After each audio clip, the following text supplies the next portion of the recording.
สนับสนุนโดยยาแคปซูลขมิ้นชันอุ้ยอันบรรเทาการท้องอืดท้องเฟ้อ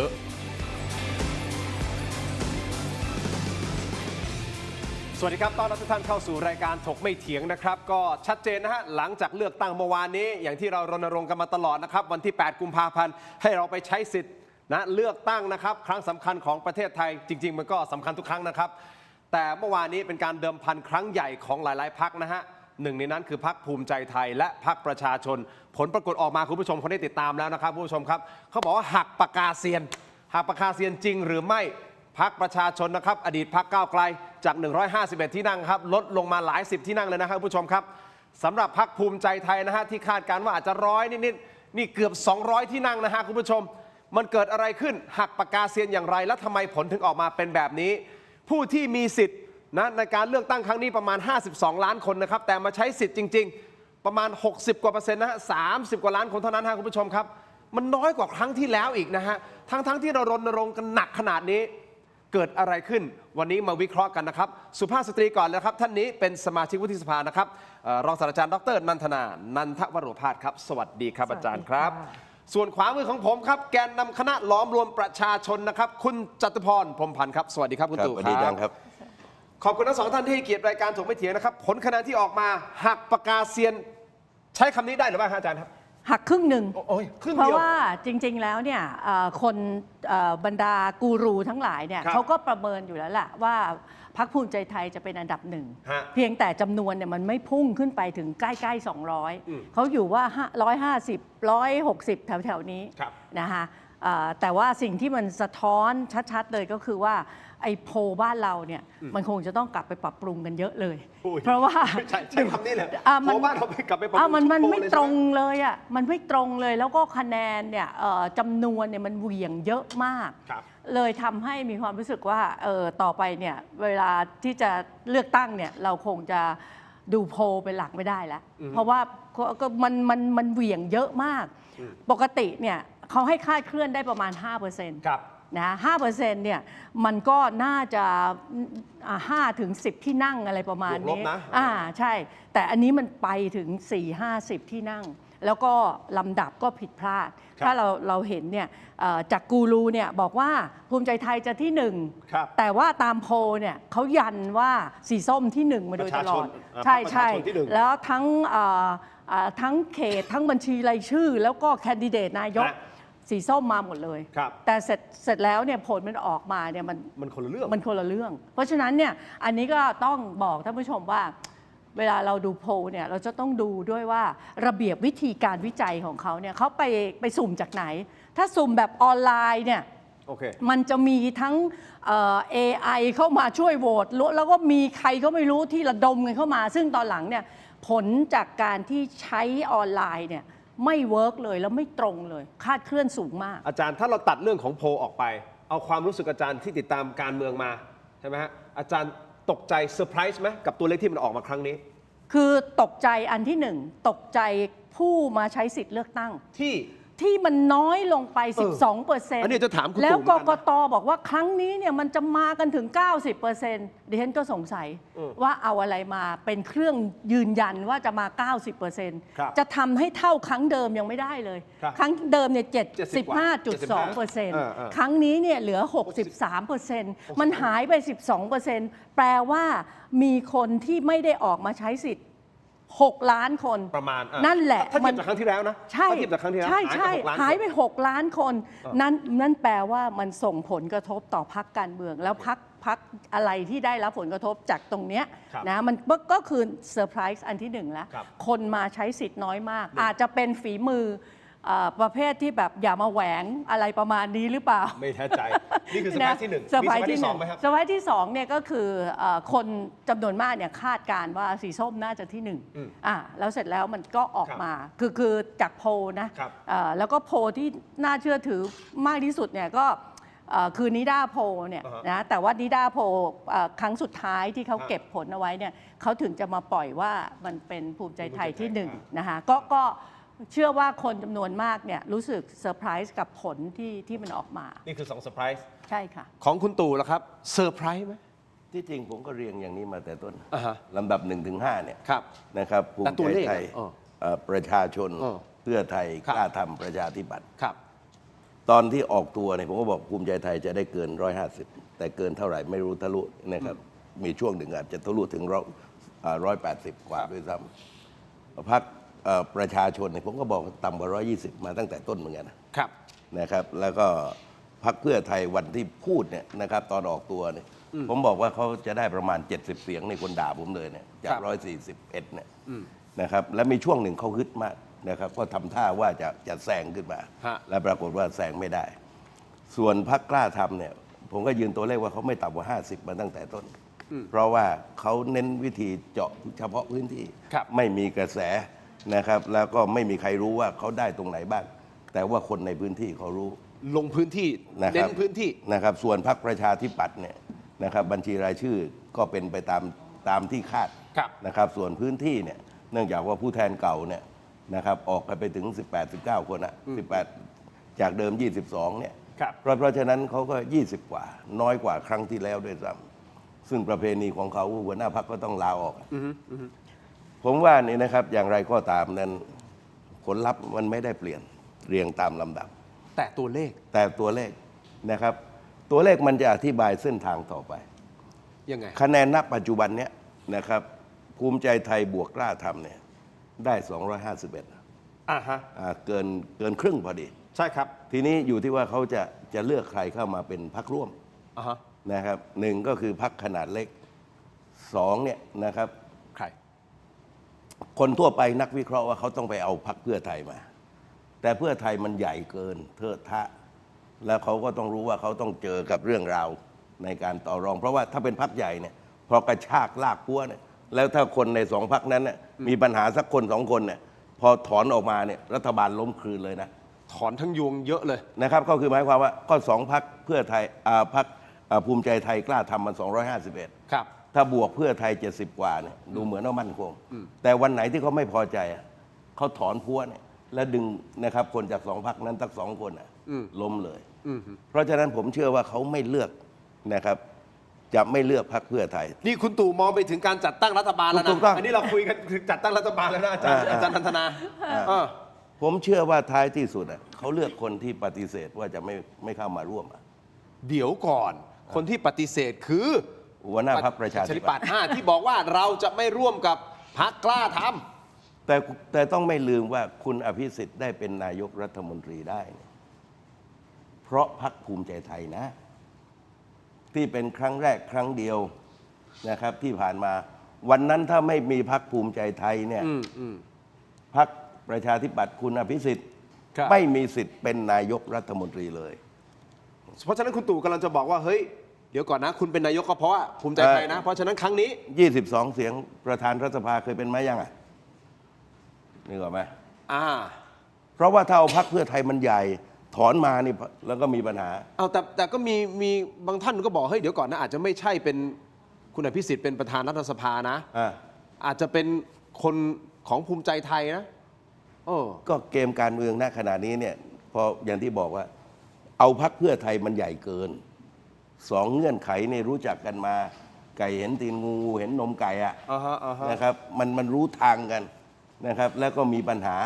ฮะ ทีนี้ไอ้บรรดาพรรคเล็กเนี่ยนะครับก็มีผู้ชำนาญการในการรวบรวมอยู่แล้วนะครับหน้าที่นี้อาจจะเป็นหน้าที่ของพรรคกล้าทำก็ได้ใช่ไหมทีนี้พอคุณอภิสิทธิ์ปฏิเสธเนี่ยแต่อย่างที่ผมบอกว่า ครับ อะไรก็เกิดขึ้นได้ในทางการเมือง ใครจะคิดว่าพรรคภูมิใจไทยเนี่ยนะครับตอนที่พรรคพลังประชาชนถูกยุบเนี่ย อ่าฮะ จะไปยกมือให้คุณอภิสิทธิ์เขาก็ทำมาให้แล้ว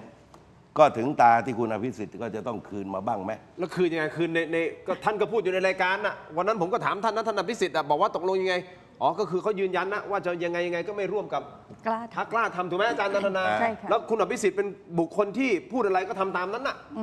สัจจะมาสำคัญที่สุดนะครับ ถ้าอย่างนี้แปลว่าอะไรท่านต้องลาออกกันเลยไง ก็เขาต้องลาออกอยู่แล้ว เพราะเพื่อที่จะไป ไม่หนึ่งเขาต้องลาออกแบบ2 ครั้งเลยหนึ่งประเพณีประชาธิปัตย์ที่เขาสร้างกันมาเนี่ย อ่าฮะ ถ้าได้เสียงน้อยกว่าครั้งก่อนนู้นน่ะ ฮะ หัวหน้าพักจะต้องรับผิดชอบด้วยการลาออกทุกครั้ง 2เนี่ยถ้าเขาเป็นประธานสภาเนี่ย เขาจะเป็นหัวหน้าพักประชาธิปัตย์ไม่ได้ ไม่ได้อ่าซึ่งหมากนี้ไม่มีใครคิดแต่ว่าในทางการเมืองของประเทศนี้เนี่ย ไม่มีอะไรที่เป็นไปไม่ได้ เหรอฮะ คิดดัง ๆ ไว้ก่อนเอาเพราะคนคิดว่าพรรคภูมิใจไทยกล้าทำจับมือพรรคเพื่อไทยแต่ผมไม่คิดอะ เอ้า ผม เหรอ คิดว่าเขารวมกับพรรคเล็กแล้วก็นะครับกับพรรคประชาธิปั เอา ตย์ อย่างนี้ท่านอภิสิทธิ์ประกาศก่อนนะเดี๋ยวกลับไปที่อาจารย์นันทนาประเด็นต่อเลยนะ นี่ผม ต่อเรื่อง ผมเคยฟังคุณประกาศมาเยอะแล้ว ใหญ่ละประกาศว่าจะพร้อมเป็นฝ่ายค้านอ่ะคุณอภิสิทธิ์อ่ะ แต่เขาไม่ได้บอกว่าจะไม่พร้อมเป็นรัฐบาลนะ เพื่อความเป็นธรรมท่านอภิสิทธิ์ฟังเสียงท่านหน่อยครับ จะอย่างไรก็ตามเท่าที่ดูจากการประเมินของสื่อจำนวนที่นั่งก็จะอยู่ที่ประมาณ 20 นะครับบวกลบ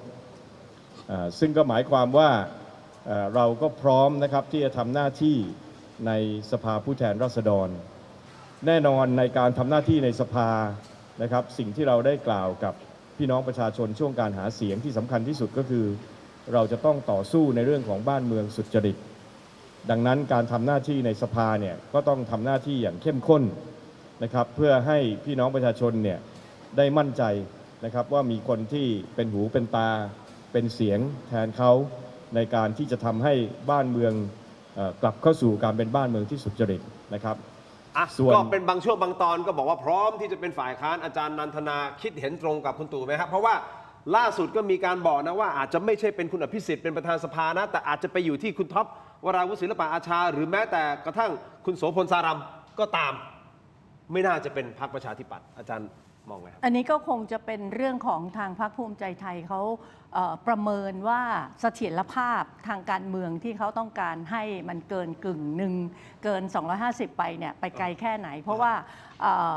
จริงๆแล้วเนี่ยสมัยลุงตู่ยุคแรกเนี่ยนะคะตอนปี 62 เนี่ยก็รวมกันมาเอาไอ้พวกพรรคจิ๋วๆอะไรกันมาเนี่ยนะคะ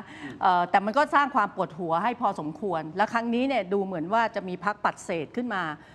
ได้1 1 1 1 1 1เนี่ยประมาณ 10 กว่าพรรค ครับ ซึ่งจริงๆแล้วดิฉันเองไม่ค่อยเห็นด้วยเลยนะมันเอาเปรียบพรรคอื่นที่เขาได้มาเนี่ย300,000 กว่าถึงจะได้1ที่นั่งแต่พวกปัดเศษเนี่ยมันไม่ถึงแต่สามารถปัดเศษขึ้นมา แต่ว่ารวมกันแล้วถ้าได้10กว่าที่เนี่ยนะคะแล้วเขามองถึงความมั่นคงเนี่ยเขาอาจจะเลือกเอาพรรคจิ๋วโดยที่ตัดปัญหาเรื่องพรรคประชาธิปัตย์ออกไปถ้าพรรคประชาธิปัตย์เข้ามาเนี่ย22 เสียงเนี่ยอาจจะต้องแชร์เก้าอี้อีก2เก้าอี้อะไรประมาณนี้แต่ถ้าพรรคจิ๋วเข้ามาเนี่ยเขาไม่ต้องเสียเก้าอี้รัฐมนตรีให้เขาก็อาจจะเลือกแนวทางนี้ แต่ถ้าเขาจะประเมินว่าพรรคประชาธิปัตย์เนี่ยถ้าปล่อยไปเป็นฝ่ายค้านอันนี้ก็น่ากลัวไม่ได้น่ากลัวน้อยกว่าสีส้มนะคะแล้วถ้าไปรวมกับสีส้มมันก็อาจจะเป็นฝ่ายค้านที่มีพลังสั่นคลอนเสถียรภาพของเขาได้เขาก็อาจจะต้องให้คุณอภิสิทธิ์ถึงข่าวต้องเสียสละอะไรที่พูดอะไรไว้อาจจะต้องเสียสละแล้วก็ให้พักเข้ามา ก็คือลาออกมาจากแล้วก็ขึ้นไปเป็นประธานสภา ก็อาจจะเป็นไปได้ขึ้นอยู่กับเขามองเรื่องเสถียรภาพแล้วก็ในอนาคตว่าถ้าได้พรรคประชาธิปัตย์ไปเป็นฝ่ายค้านแล้วมันจะมีพลานุภาพในการที่จะกดดันรัฐบาลได้มากแค่ไหน ข้อนี้น่าสนใจนะคุณตู่มองเห็นตรงกันไหมครับว่าถ้าพรรคประชาธิปัตย์มาเป็นฝ่ายค้านร่วมกับพรรคประชาชนจะเป็นฝ่ายค้านที่แข็งแกร่ง คือก็จะพรรคประชาธิปัตย์ก็จะปวดหัวกับพรรคประชาชน เอ้า เพื่อไทยเลยก็คือหมายความว่าถ้าในกรณีที่พรรคประชาธิปัตย์ อ่าฮะ นะครับทางพรรคภูมิใจไทยไม่ดึงพรรคเพื่อไทย อ่าฮะ ก็ไปอยู่ตรงกลางระหว่างพรรคประชาชนกับพรรคเพื่อไทยเห็นไหมมันปลาคนละน้ำคนละสปีชีส์กันเลยเห็นไหมทีนี้ ใช่ไหมมันก็เรียกว่ารักที่เลือกไม่ได้กันทั้งนั้น ครับ ทีนี้ผมก็ยังมองว่าการรวบรวมพรรคเล็กยังไงเขาก็รวบรวม ครับ นะครับยกเว้นพรรคประชาชาติซึ่งนะครับรุกเขาหนักนะครับผมก็ยังมองว่าอย่างไรเมื่อจับเกิน 251 ครับ บรรดาพรรคเช่น พลังประชารัฐหรือพรรคการเมืองอื่นๆผมว่าคงจะถูกท้าบทามอะไรกันหมดแล้ว ครับ เพราะเนี่ยนะครับถ้าไปเอาพรรคเพื่อไทยพรรคเดียวนั้นเวลาขัดแย้งกับพรรคเดียว แต่ถ้าเอาพรรคเล็กหลายๆพรรคเนี่ยมันก็ได้ขัดแย้งนะครับกันทีละพรรคอาจจะเป็น10 พรรคมันใช้เวลาเคลียร์กันมีปัญหากว่าจะมีปัญหา มันต้องใช้ระยะเวลา แต่ทะเลาะกับพรรคเดียวเนี่ยพังเลยเห็นไหมทีนี้ในทางการเมืองนั้นเนี่ยอนาคตยังไงสนามภาคอีสานเนี่ย ครับ ภูมิใจไทยก็ยังจะต้องแข่งกับพรรคเพื่อไทย เรื่องอะไรจะดึงเข้ามาเป็นนะครับเป็นมารคอหอยล่ะนะครับนี่ น่าคิด ที่จะเป็นปัญหาเป็นอุปสรรค น่า ในการเลือกตั้ง น่าคิด ส่วนกลเกมเนี่ยนะครับในทางการเมือง ผมว่าอภิสิทธิ์เวชชาชีวะเขาไม่ได้พูดชนิดติดล็อก100%พ นะครับเพียงแต่ว่าการอธิบายบริบทมุมการเมือง ซึ่งก็เยอะแยะนะประวัติศาสตร์อาจารย์เห็นนะ ตอนสมัยรัฐบาลสมัยป๋าข้อมูลใหม่ นะครับนะแต่ว่าแม้กระทั่งตอนคราวภูมิใจไทยไปยกมือให้อภิสิทธิ์เวชชาชีวะ ครับ ในวันนั้นก็เช็คเช่นเดียวกัน คือการเมืองมุมนี้นะครับใครก็ยังไม่คิดอ่ะแต่ว่าการเมืองบางทีก็หามุมอ่ะมันไม่ได้ หาเหลี่ยม มันไม่ได้ทั้งหมดอ่ะนะครับเราบางทีในทางการเมืองมันไม่ใช่เราเห็นเฉพาะในกระดานพักนะมันมีนอกกระดานกันอีกเยอะแยะกันไปหมดที่จะมาเป็นสูตรเนี้ยเพราะว่านี่ครับภารกิจของพรรคประชาธิปัตย์ชัดเจนว่าบัญชีรายชื่อ ภาคใต้เนี่ยเขาไปแย่งชิงจากพรรคประชาชนได้เป็นจำนวนมากนะครับเพราะฉะนั้นต่างคนต่างมีภารกิจอ่ะและเมื่อบรรลุปลายทางแล้ว เพียงแต่ว่าจะจัดรางวัลกันอย่างไรเท่านั้นเอง แต่คำถามของผมคือทำไมภายในระยะเวลาประมาณแค่ 2 เดือนกว่าพรรคภูมิใจไทยคุณผู้ชมครับ อาจารย์นันทนาคุณตู่จตุพรสามารถที่จะชนะอย่างถล่มทลายเกือบ 200 ที่นั่ง เขาใช้เวลาสั้นมากในการที่จะรวบรวมพลังนี้นะฮะคุณผู้ชมหนึ่งในข้อคอรหาหนึ่งในการชี้เป้าชี้นิ้วไปก็คือพรรคประชาชนหรือเปล่า ที่ทำให้เขามีความแข็งแกร่งขนาดนี้ เมื่อกันยายนปีที่แล้วนะครับพรรคประชาชนตัดสินใจโหวตให้คุณอนุทินชาญวิรกูลเป็นนายก ซึ่งมีคนจากพรรคส้มมาในรายการของผมเนี่ยหลายต่อหลายท่าน และทุกท่านก็พูดเป็นเสียงเดียวกันและให้เหตุผลตรงกันนะฮะแล้วบอกว่าเหตุผลสวยหรูเลยก็คือเพื่อผ่าทางตัน เราต้องการจะแก้รัฐธรรมนูญเราไม่ร่วมรัฐบาล ดึงเกมแก้รัฐธรรมนูญโดยมี MOA เป็นคำมั่นสัญญาของภูมิใจไทย ถ้าเขาฉีกเมื่อไหร่ประชาชนลงโทษแน่นอน แต่มาถึงวันนี้ประชาชนลงโทษพรรคภูมิใจไทยแล้วหรือไม่ ได้ลงโทษจาก 70 มาเป็น 190 กว่า เดี๋ยวช่วงหน้ามาฟังทั้งสองท่านวิเคราะห์ประเด็นนี้ครับ น่าสนใจจริงๆ พักสักครู่ถกไม่เถียงครับ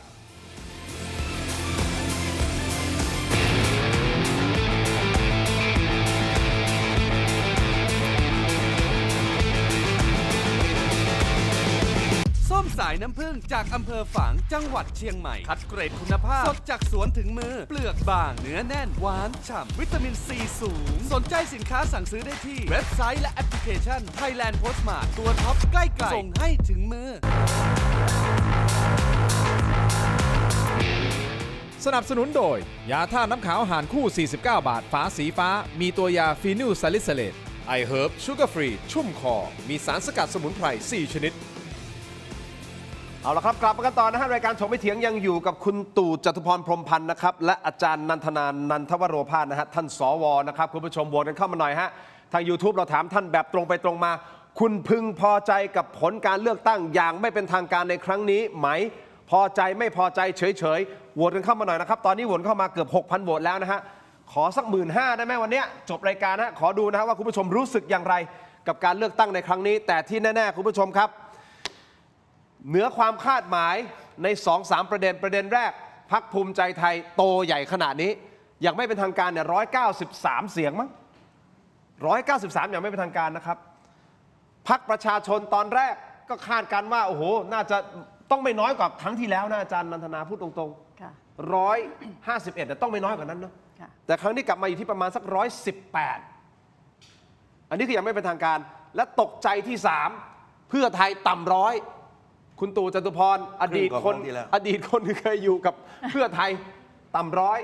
แต่ข้อที่4เนี่ยอันดับ4เนี่ยฮะคุณผู้ชมอันนี้น่าสนใจ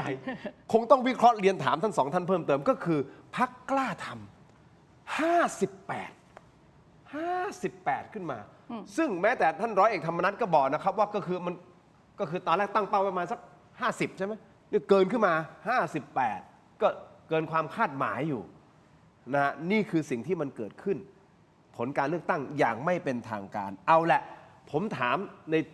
ช่วงท้ายของเบรกแรกนะครับบอกว่าทำไมภูมิใจไทยในระยะเวลาแค่2 เดือนขึ้นมาได้สูงขนาดนี้มันเป็นผลพวงหลายคนก็ชี้เป้าไปที่พรรคประชาชนแหละเพราะคุณไปโหวตให้เขานี่คุณไปโหวตให้เขาเป็นนายกรัฐมนตรีแล้วคุณไม่ร่วมรัฐบาลเนี่ยทำให้เขาเติมพลังได้ง่ายก็เลยทำให้เขาขึ้นมาใหญ่โตขนาดนี้ซึ่งคุณอนุทินก็ขอบคุณพรรคประชาชนด้วยนะเอาแหละทั้งสองท่านคิดยังไงมันเป็นเพราะอะไรฮะอาจารย์นันทนาก่อนเลยครับทำไมในมุมของอาจารย์ทำไมภูมิใจไทยถึงขึ้นมาใหญ่ขนาดนี้และเป็นเพราะประชาชนจริงหรือเปล่า คือในช่วงเวลา 2 เดือนเนี่ยนะคะมันดูเหมือนสั้นๆ แต่ว่าถ้าเรากลับไปดูนะคะว่าเวลาที่คุณอนุทินกลับเข้าไปอยู่ที่กระทรวงมหาดไทยเขาได้ทำอะไรบ้างเขาได้โยกย้ายข้าราชการอะไรต่ออะไร แล้วเราได้ฟังคลิปเสียงประกาศศักดาแล้วใช่ไหมคะว่าย้ายมาหมดแล้วข้าราชการทุกหน่วยพร้อมที่จะช่วยสนับสนุนพวกเรา อันเนี้ยมันเป็นกลไกราชการที่พรรคการเมืองทุกพรรคเนี่ยใฝ่ฝันว่าก่อนที่จะเลือกตั้งเนี่ยขอให้ฉันเป็นรัฐบาลจะรักษาการหรือชั่วคราวอะไรก็ได้เพราะว่ากลไกราชการเนี่ยเขาจะสามารถที่จะกำหนดได้แล้วนี่ก็ส่งผลจริงๆเพราะว่ามีการโยกย้ายข้าราชการเหมือนกับข้าราชการเหล่านี้ก็คือย้ายมาเพื่อรองรับปฏิบัติการอันนี้นะคะเพราะฉะนั้น2 เดือนเนี่ยมันก็ไม่ใช่เวลาสั้นไปเพราะว่าทันทีที่ดูเหมือนว่าตอนนั้นที่รัฐบาลภูมิใจไทยเข้าไปปั๊บก็ดำเนินการในการที่จะโยกย้ายข้าราชการโดยเฉพาะยิ่งสายปกครองซึ่งมีผลต่อการเลือกตั้งแน่ๆแล้วดิฉันก็คิดว่าไอ้กลไกอันเนี้ยนะคะมันมีผลเพราะเราจะเห็นได้จากอะไรคะ นอกเหนือจากสิ่งที่เราได้รับรู้ว่ามีการโยกย้ายสายมหาดไทยแล้วเนี่ยนะคะเรายังเห็นได้ว่าก่อนที่จะมีการเลือกตั้งเนี่ยก็จะมีการประกาศชื่อบรรดาผู้สมัครทั้งหลายที่เทาๆเกี่ยวกับเว็บพนันเกี่ยวกับนู่นเกี่ยวกับนี่แล้วบรรดาคนที่ถูกประกาศชื่อออกมาหมายจับออกมาเนี่ยมันจะกลายเป็นพรรคที่อยู่ฝั่งตรงข้ามกับพรรครัฐบาลเดิมทั้งสิ้นโดยเฉพาะยิ่งสีส้มเนี่ยออกมาก่อนเลยถูกไหมคะแล้วก็หลังสุดเนี่ยนะคะเราก็จะได้เห็นว่ากระทรวงสาธารณสุขก็มีคำสั่งให้หมอสุพัฒน์ซึ่งเป็นหมอที่เอา ATK มารักษาคนกรุงเทพซื้อในราคาถูกด้วยแต่ให้ออกจากราชการอันนี้คือกลไกราชการที่เข้ามาสนับสนุนทั้งทางตรงและทางอ้อมอันนี้มีผลแน่ๆต่อกลไกการเลือกตั้งครั้งนี้ซึ่งเดี๋ยวฉันมองว่าเป็นเรื่องที่สำคัญและมีผลต่อการแพ้ชนะในครั้งนี้นะคะอีกปัจจัยหนึ่งที่คิดว่าเป็นปัจจัยสำคัญมากๆเลยก็คือเรื่องของสงครามไทยกัมพูชาอันเนี้ยมันปลุกชาตินิยมขึ้นมาได้ค่อนข้างดีแล้วก็จังหวะเนี้ยนะเป็นจังหวะที่พรรคภูมิใจไทยเองเนี่ยก็โดยคุณอนุทินก็พยายามที่จะบอกว่าเนี่ยเขาสามารถที่จะยุติสงครามได้แล้วก็ดำเนินการในการที่จะเรียกให้คนกลุ่มที่เขาชาตินิยมออกมาในลักษณะที่ทำให้เห็นว่าพรรคนี้แหละที่จะสามารถที่จะหยุดยั้งเรื่องสงครามแล้วก็สามารถที่จะเอาดินแดงต่างๆที่เคยไปเป็นของกัมพูชาหรือไม่ชัดเจนกลับมาเป็นของไทยอันเนี้ยคิดว่าเป็นกระแสใหญ่กระแสหลักที่ทำให้พรรคภูมิใจไทยใช่คนจำนวนหนึ่งเนี่ยเขาก็คิดว่าพรรคภูมิใจไทยเนี่ยมันน่าจะเป็นเป้าหมายที่เขาเลือกได้นะคะอีกประการหนึ่งก็คือการกระชับบ้านใหญ่ซึ่งอันเนี้ยมันมีผลเลยไปดูทุกพื้นที่ที่สีส้มเคยชนะในพื้นที่ต่างๆเนี่ยมันเป็นการสู้กันระหว่างบ้านใหญ่ในพื้นที่โดยเฉพาะยิ่งชลบุรีเนี่ยเป็นตัวอย่างที่เห็นใช่ไหมพอตีกันนะถ้ากระชับเข้ามาอยู่ในบ้านเดียวกันก็หลีกให้กันก็กลายเป็นว่าคะแนนไม่ได้ตัดกันคะแนนที่ควรจะเป็นของฝั่งอนุรักษ์ก็จะเป็นอนุรักษ์ของฝั่งเสรีนิยมก็จะเป็นของเสรีนิยมมันก็เลยกลายเป็นคะแนนของบ้านใหญ่มารวมกันอันนี้มันก็จะทำให้พรรคภูมิใจไทยเนี่ยได้ประสานประโยชน์ของบ้านใหญ่และปัจจัยที่เรนคิดว่าเป็นสิ่งที่พรรคภูมิใจไทยเนี่ยพยายามที่จะสร้างเป็นแบรนด์ของตัวเองเลยก็คือว่าเขาเป็นอนุรักษ์เบอร์หนึ่งอนุรักษ์นิยมเบอร์หนึ่ง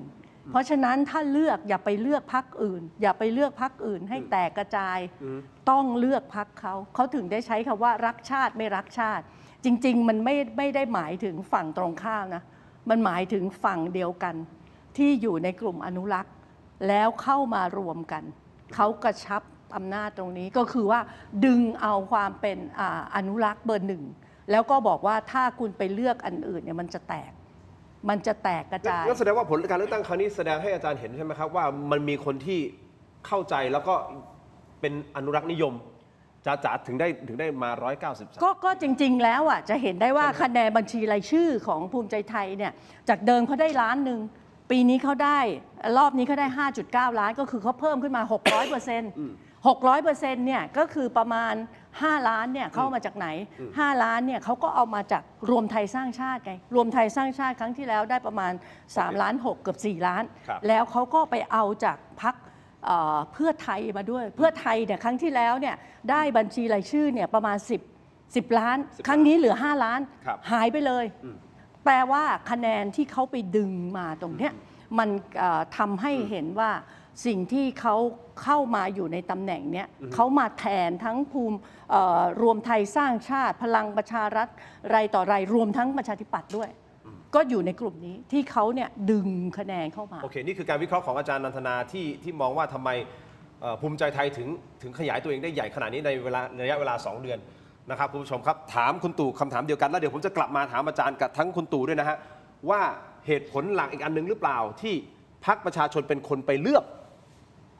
คุณอนุทินโหวตคุณอนุทินเป็นนายกรัฐมนตรีมีผลไหมเอางี้คุณตู่วิเคราะห์ครับว่าทำไมภูมิใจไทยถึงใหญ่ขนาดนี้เห็นด้วยหรือไม่เห็นด้วยกับอาจารย์นันทนาครับเห็นด้วยกัน เพราะว่าที่คุณอนุทินขอบคุณพรรคประชาชนนั้น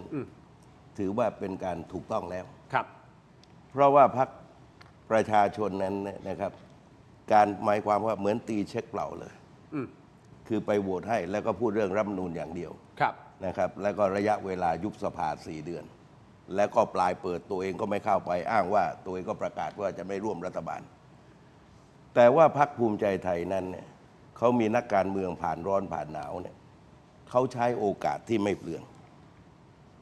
การเป็นรัฐบาลเวลาสั้นๆเนี่ยเขากล้าชวนเทคโนแครตนะครับไม่ว่าสุภจีศรีหศักดิ์เอกนิติเนี่ยเข้ามาเหมือนหน้าเค้กนะครับและเป็นหน้าเค้กที่มีศักยภาพและในระยะเวลาอันสั้นนั้นจะได้ในลักษณะเชิงคุณแทบทั้งสิ้นศรีหศักดิ์ก็จะได้เรื่องไทยกัมพูชานะครับ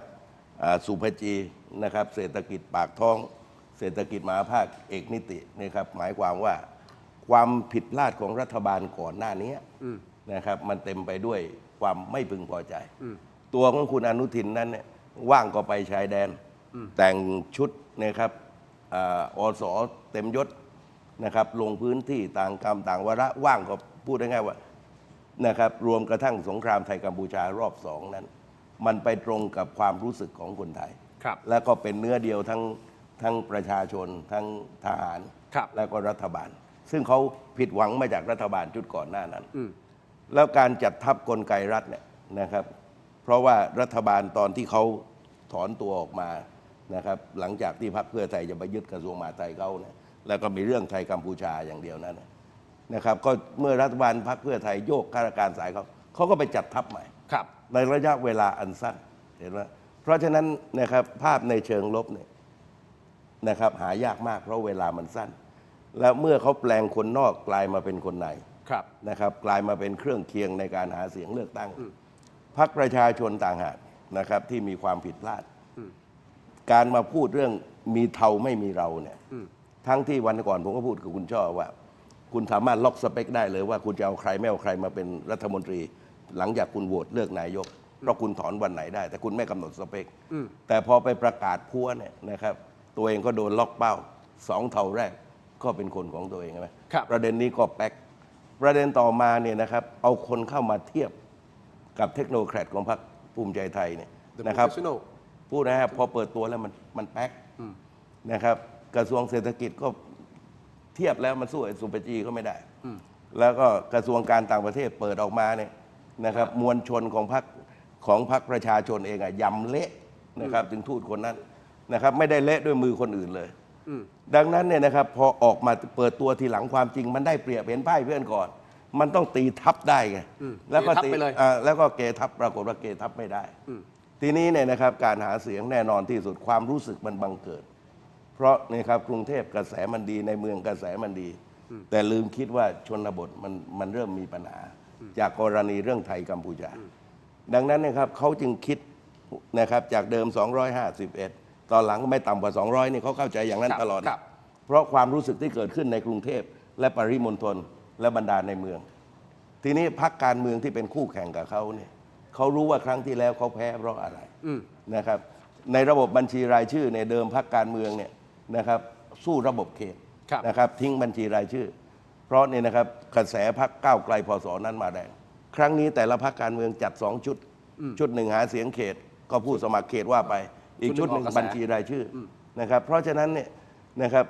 ทุกเรื่องทุกราวนั้นกระแสมันไปไกลมาก ในขณะพรรคประชาชนนั้นคือมันเข็นไม่ขึ้นอ่ะ เอาพี่คุณตู่นะผมถามนิดนึงแล้วน้ำท่วมหาดใหญ่ที่คนด่ารัฐบาลกันกระหน่ำซัมเมอร์เซลเลยนะฮะอันนั้นไม่มีแบบผลกระทบอะไรกับ ก็ ภาพของรัฐบาลเลย ก็เสียเฉพาะหาดใหญ่ไงอย่างหาดใหญ่อย่างนี้นะครับเดิมทีเนี่ยไอ้ศาสตราแชมป์เก่าเนี่ยย้ายจากรวมไทยสร้างชาติมาภูมิใจไทย ศาสตราศรีปาน คุณหมอสุพัฒน์ อ่าฮะ นะครับลงพรรคประชาชน ครับ แล้วก็คุณจุลี จุรีประชาธิปัตย์ อ่ะ 3 คนนี้คู่ขี้กันมาพอกระทรวงสาธารณสุขลงดาบหมอจุบสุ หมอ พัฒน์ สุพัฒน์ปั๊บ ทีนี้พอจุบโดนเนี่ยไอ้ศาสตราตาย ทีนี้พอจุบไปพูดว่าไอ้จุรีเป็นคนระโนดอ่ะเห็นไหม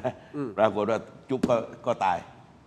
นะครับแล้วท่วงทำนองของจุรีมันเป็นความสามารถเฉพาะตัวด้วย ครับ นะครับเพราะฉะนั้นเขาก็ภูมิใจไทยก็สังเวยพื้นที่ตรงนั้นไป1 จุด โอเค แต่เขาวางเป้าที่ภาคใต้ไว้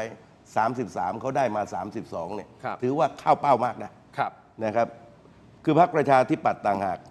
ที่ในระบบเขตอะซึ่งผมก็ดูว่าเขาในสายตาผมเขาดีกว่าที่คาดคิด แต่ว่าตัวเลขมันจะไม่เท่าเดิมเด็ดขาดนะครับผมก็ยังมองว่าไอ้เสียงปาร์ตี้ลิสต์ที่พรรคประชาธิปัตย์ไปได้ที่ภาคใต้ ครับ ไปได้มาจากพรรคประชาชนเห็นไหมคือสภาพต่างๆ นั้นทุกอย่างมันไม่เป็นคุณกับพรรคประชาชนแทบทั้งสิ้น ครับ ทีนี้พอเขตเนี่ยมันเสียมากนะครับ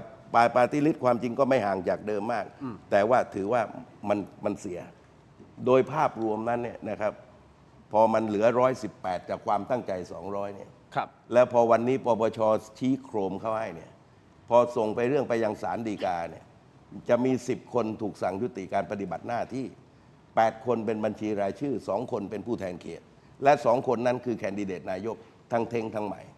อย่างนี้นะคุณผู้ชมสำหรับประเด็นปปชเดี๋ยวเราจะมีความคืบหน้าล่าสุดเห็นออกมาประกาศบอกว่ายังไม่มีการส่งไปที่ศาลใช่ไหมอันนี้เดี๋ยวผมจะอธิบายอัปเดตอีกทีนึงนะครับแต่ขอสั้นๆนิดเดียวก่อนที่จะกลับไปที่อาจารย์นันทนานะครับอย่างนี้คุณตู่มองว่าการทำ MOA พลาดไหม คือ พลาดมหันต์เลยไหมของพรรคประชาชนคำนี้เลย คือ พลาดไม่พลาด ผมว่าเขาออกแบบ แต่บังเอิญว่านะครับเขาผิดคาดเอง เช่นเนี่ยนะครับเขาปล่อยว่าให้ไปตั้งใครมาเป็นรัฐมนตรีแล้วเขาก็มาชี้หน้าว่านี่เป็นเทาทั้งที่เขาล็อกแม่คนนี้ขึ้นมาเป็นรัฐมนตรีได้ อ๋อ แล้วเขาสวนด้วยเทาเอง โอเค แล้วทั้งที่จริงถ้าเขามีโอกาสเข้าไปนั่งเนี่ย อ่าฮะ นะครับเขาก็จะได้ฉายฝีมืออ อ่าฮะ แล้วก็อาจจะลากเกินเนี่ยนะครับหรือลากพอดี4 เดือนเนี่ยนะครับแต่เนื่องจากเขาอ้างว่าเขาประกาศอะไรกันไว้แล้ว แต่ว่าท้ายที่สุดนั้นเนี่ยภูมิใจไทยเนี่ยครับถ้าเขาไม่ได้เป็นรัฐบาล คุณอนุทินไม่เป็นนายกอะพรรคชาติไทยพัฒนาจะอพยพเข้ามา รวมไทยสร้างชาตินะครับในซีกสุชาติเขาก็จะอพยพเข้ามา แต่ละสายที่ไหลเข้ามาอย่างมีนัยยะสำคัญนะเพราะพรรคประชาชนไปโหวตให้คุณอนุทินเป็นนายก ความเป็นนายกและเป็นรัฐบาล พอเป็นรัฐบาลผมแต่งตัวได้เนี่ยมันก็หลั่งไหลนะครับแล้วมันก็เติบโตเกือบ3 เท่า เพราะฉะนั้นที่มาของความสำเร็จของพรรคภูมิใจไทยเนี่ยที่คุณอนุทินขอบคุณพรรคประชาชนนะถูกตัวแล้ว ผมว่ามีคนที่เชียร์พรรคประชาชนหลายคนก็บอกว่าคุณเอา 14 ล้านเสียงของพวกเราไปโหวตให้กับ ใช่ พรรค ค่ะ ที่มี 70 กว่าคน ใช่เดียนเป็นคนพูดเอง เดียนเป็นคนพูดเลยตั้งแต่ต้นเลย ว่าคุณเอาเจตจำนงของประชาชนที่เลือกคุณ 14 ล้านเสียงเนี่ยไปโหวตให้กับคุณอนุทิน ซึ่งคุณอนุทินตอนนั้นเนี่ยเขาได้ล้านเสียงภูมิใจไทย มันผิดเจตจำนงเดียนไม่เห็นด้วยตั้งแต่ต้น และดิฉันก็คิดว่าครั้งนี้เนี่ยมันคือสิ่งที่เป็นผลให้พรรคภูมิใจไทยเนี่ยเติบโตขึ้นมา แต่การเติบโตตรงนี้เนี่ยมันเป็นการที่ทางพรรคภูมิใจไทยเนี่ยเขาใช้โอกาสในการที่เขาเข้ามา แล้วเขาก็สะสมบ้านใหญ่ในการที่จะประกาศตัวปักธงอะไรต่ออะไร แต่พรรคสีส้มเนี่ยดิฉันมองว่าเขาแพ้ตัวเองก็คือคนที่ออกมาโหวตครั้งนี้เนี่ยลดลง 12% คือ 6 ล้านเสียงเรียนว่าเป็นจำนวนมากๆคือเคยโหวตให้เขาครั้งนี้เขาเหลือ10 ล้าน ครับ แปลว่าเขาหายไป4 ล้าน ครับ แปลว่าคนจำนวนนี้แหละไม่ได้ออกมาโหวตให้เขาอาจจะต้องการสั่งสอนเขาอาจ แล้ว จะ ไม่โหวตให้คน ทำให้ อื่นด้วยนะฮะ ก็ไม่ออกมาเลยไง คือไม่4 ล้านที่หายไป ก็คือมันหายไป 6 ล้านเลยไงฮะซึ่งอันเนี้ยมันก็ทำให้เห็นว่าเขาอาจจะมีความรู้สึกเพราะตอนนั้นเนี่ยกระแสความโกรธความอะไรเนี่ยมากมาย แล้วเดนเคยพูดว่าถ้าเผื่อว่าคุณส่งกุญแจรถให้คนเมาแล้วบอกว่าให้ขับไปที่เป้าหมายเนี่ยสุดท้ายเนี่ยถ้าเขาขับไปทำอะไรไปชนอะไรคุณต้องรับผิดชอบ คุณนั่งไปกับเขาคือให้เขาเป็นรัฐบาลด้วยกัน แต่เขาไม่ทำไงฮะ อาจารย์พูดประเด็นนี้ในรายการ ใช่ในรายการนี้เลย ถกไม่ถีงวันที่ 5 กันยายนปีที่แล้วที่มีคุณช่อพนิการนั่งอยู่ในรายการด้วย ใช่แล้วดิฉัน บอก เดนก็บอกด้วยว่าเขาภูมิใจไทยจะไม่แก้รัฐธรรมนูญ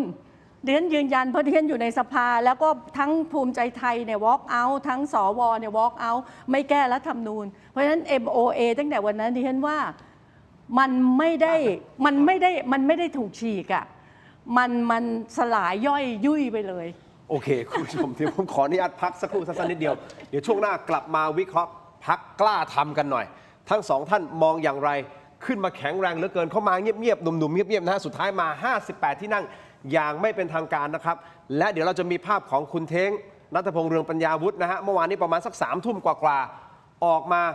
เปลี่ยนเป็นคนละคนเลยนะครับตอนแรกยังมีความหวังแววตายังประกายอยู่ แต่เมื่อวานนี้ออกมาแถลงข่าว อยากให้เห็นนะฮะพักสักครู่ครับ ช่วงหน้ากลับมาติดตามครับ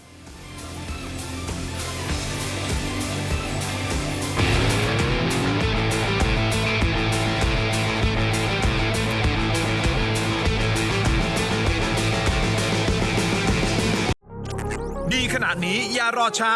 สายเกม สายลงทุน สาย AI สายเทคต้องไม่พลาด ลดราคาพิเศษให้ทันที 2,000 บาท BrainTech Tri Screen จอเสริมอัจฉริยะ เปลี่ยนโน้ตบุ๊กธรรมดาให้ทำงานพร้อมกันได้ถึง 4 จอ ดีไซน์พับเก็บง่าย พกพาสะดวก มี 2 รุ่นให้เลือก 17,900 บาทสำหรับรุ่น 14 นิ้ว และ 19,900 บาทสำหรับรุ่น 16 นิ้ว สั่งซื้อออนไลน์ได้แล้ววันนี้เพียงค้น BrainTech Tri Screen หรือ Advice ทุกสาขาทั่วประเทศ BrainTech Tri Screen where thinking meets technology สนับสนุนโดย Lift Up Your Life สร้างสรรค์ความสุขให้ชีวิต Seagull Electricกลับมาต่อนะครับยังอยู่กับคุณตู่จตุพรและอาจารย์นันทนานะครับผู้ซึ่งเมื่อวันที่ 5 กันยายนปีที่แล้วพูดกับคุณช่อพนิการในรายการนะครับบอกว่าคุณเอา 14 ล้านเสียงของนะฮะคนที่โหวตให้กับพรรคประชาชนเนี่ยไปประเคนใช้คำนี้เนี่ยผมพูดเองนะคำว่าประเคนเนี่ยแต่ก็เหมือนอย่างนั้นแหละประเคนให้กับคุณอนุทินโหวตให้เขาเป็นนายกรัฐมนตรีนั่นคือวันที่ 5 กันยาต่อจากนั้นมาอาจารย์มารายการอีกครั้งหนึ่งวันที่ 12 กันยา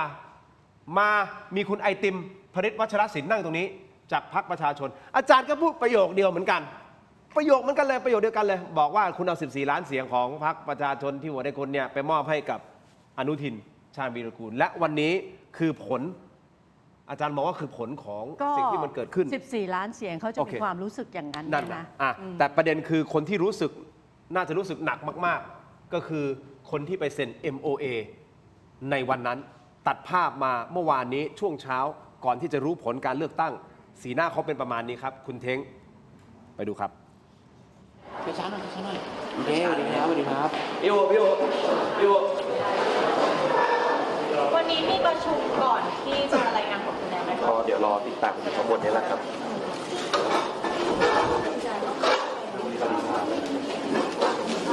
มีความปกติที่เจอแล้วบอกว่าร้องเนี่ยครับช่วงนี้ข่าวที่นั่นก็มีฉีกบัตรผิดพลาดอยู่นะก็ติดตามอยู่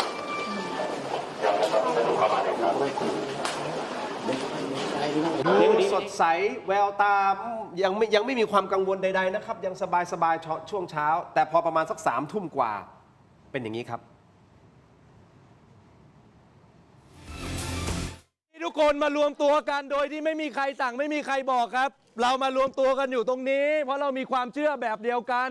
เรามีความเชื่อว่าทุกการเลือกตั้งมันคือความหวังมันคือทางออกของประเทศทุกคนเชื่อเหมือนกันว่าพรรคประชาชนคือความหวังของทุกๆคนในที่นี้เช่นเดียวกันครับนี่แหละฮะคุณผู้ชมอันนี้คือเขาประกาศออกมาแล้วมาประกาศข้างหน้านะครับแต่อันนี้คือภาพที่ก่อนที่เขาจะออกมาหน้าพรรคนะฮะไปดูครับ ยืนแสดงความไปตามที่ตัวผมเองนะครับแล้วก็แกนนำของพรรคทุกคนได้เคยแสดงจุดยืนแสดงความคิดเห็นไว้ ในช่วงการหาเสียงเลือกตั้งที่ผ่านมานะครับว่าเราต้องเคารพในหลักการของกระบวนการการเมืองในระบบรัฐสภานั่นก็คือให้พรรคการเมืองอันดับหนึ่งเนี่ยได้เป็นพรรคแกนนำในการจัดตั้งรัฐบาลก่อนนะครับ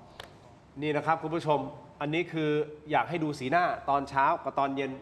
เหมือนเป็นคนละคนนะครับก็เข้าใจได้นะครับก็อันนี้คือช็อกหรือเปล่าพี่ตู่คิดว่าเอาสั้นๆเลยฮะคิดว่าคือเขาไม่ได้คาดไม่ถึงใช่ไหมว่าจะเป็นอย่างนี้ คือผม ขอกระชับเลยฮะสั้น ผมสอบถามนะครับคนที่มีโอกาสได้คุยเขาตั้งเป้าจริงเขาตั้งเป้าได้เกิน 200นะครับแต่ว่าพอผลลัพธ์ ฮะ มันเหลือ100 กว่าตาม ครับ ที่เห็นนะครับ ความรู้สึกย่อมกระทบกระเทือน เพียงแต่ว่าเรื่องสปิริตของคนที่ต้องเป็นหัวหน้าพรรคเนี่ยนะครับก็ต้องแถลงไม่ว่าผลจะบวกจะลบนะครับสีหน้าท่าทางความรับผิดชอบของคนเป็นผู้นำผมก็เข้าใจสภาพนี้ดี เข้าใจถึงความรู้สึกนะครับว่าเมื่อตั้งความหวังแล้วไม่ได้เป็นไปตามที่หวังนั้นนะครับแต่ตัวเองก็ต้องให้กำลังใจคนที่สุดกว่า นั่นก็คือประชาชนผู้ไปเลือกเขาที่มาให้กำลังใจที่พรรค อาจารย์ คิดว่าเขา เกินคาด น่าจะช็อกนะคะ เพราะว่าเขาคิดว่าครั้งนี้เนี่ยเขาน่าจะได้เป็นที่หนึ่งแล้วก็ได้เสียงมากกว่าเดิม แต่ผลมันออกมามันไม่ใช่แค่เท่าเดิม แต่มันหายไป 30 กว่าที่ ครับ แล้วคะแนนบัญชีรายชื่อก็หายไปประมาณ 4 ล้าน ซึ่งอันเนี้ยมันกระทบหนักมาก นั่นเขาคงจะต้องกลับมาทบทวนว่ามันหายไปยังไง ครับ มันเกิดจากยุทธศาสตร์ข้อไหน แต่อย่างที่บอกว่ามันก็มีหลายปัจจัยที่คนเนี่ยตัดสินใจตรงนี้ แต่ดิฉันเองมองว่าการที่คนไม่ออกมาถึง 6 ล้านคนเนี่ยมันจะบอกว่าเป็นข้อบกพร่องของกกตด้วยนะที่อาจจะรณรงค์แล้ว ไม่พอ ครับ แล้วก็จริงๆก็อาจจะมีคนจำนวนหนึ่งที่รู้สึกว่าไม่ออกมาก็ เบื่อ คือเลือกไปก็ เท่านั้น เท่านั้นอะไรประมาณนี้เขาก็อาจจะมีความรู้สึกอย่างนั้นนะคะ ครับผมแต่มีอีกท่านหนึ่งคุณผู้ชมครับ อันนี้น่าจะสื่อไปที่พรรคประชาชนโดยตรงหรือเปล่าไม่แน่ใจคนคนนั้นบอกว่าระยะเวลา 40 กว่าวัน ผมอดทนมาก และผมรอวันนี้ ต่อจากนี้ใครพูดอะไรไว้ จะต้องรับผิดชอบ ผมจะไม่มีการลดราวาศอกแน่นอน คนคนนั้นคือคุณสุชาติชมกลิ่นครับ รองนายกรัฐมนตรี และรักษาการรัฐมนตรีว่าการกระทรวงทรัพยากรธรรมชาติและสิ่งแวดล้อม หลังจากนับผลคะแนนอย่างไม่เป็นทางการปรากฏว่าคุณสุชาติมีคะแนนเป็นอันดับหนึ่งและถ้าคุณผู้ชมได้ติดตามข่าวการเมืองก็จะรู้ดีว่า คุณสุชาติชมกลิ่น กับคุณไอซ์รัชนก เขามีซัมติงกัน และนี่เป็นภาพที่คุณสุชาติกินส้มให้ดูเลย ไปต่อกันในออนไลน์ครับคุณผู้ชมครับเทโรดิจิทัลนะครับใน YouTube Facebook ถกไม่เถียงครับเจอกันในออนไลน์สำหรับทีวีของคุณทั้งสองท่านครับ สวัสดีครับ ขอณครับ สวัสดีครับ ทั้งหมดนี้คือถกไม่เถียงเจอกันออนไลน์ครับสวัสดีครับ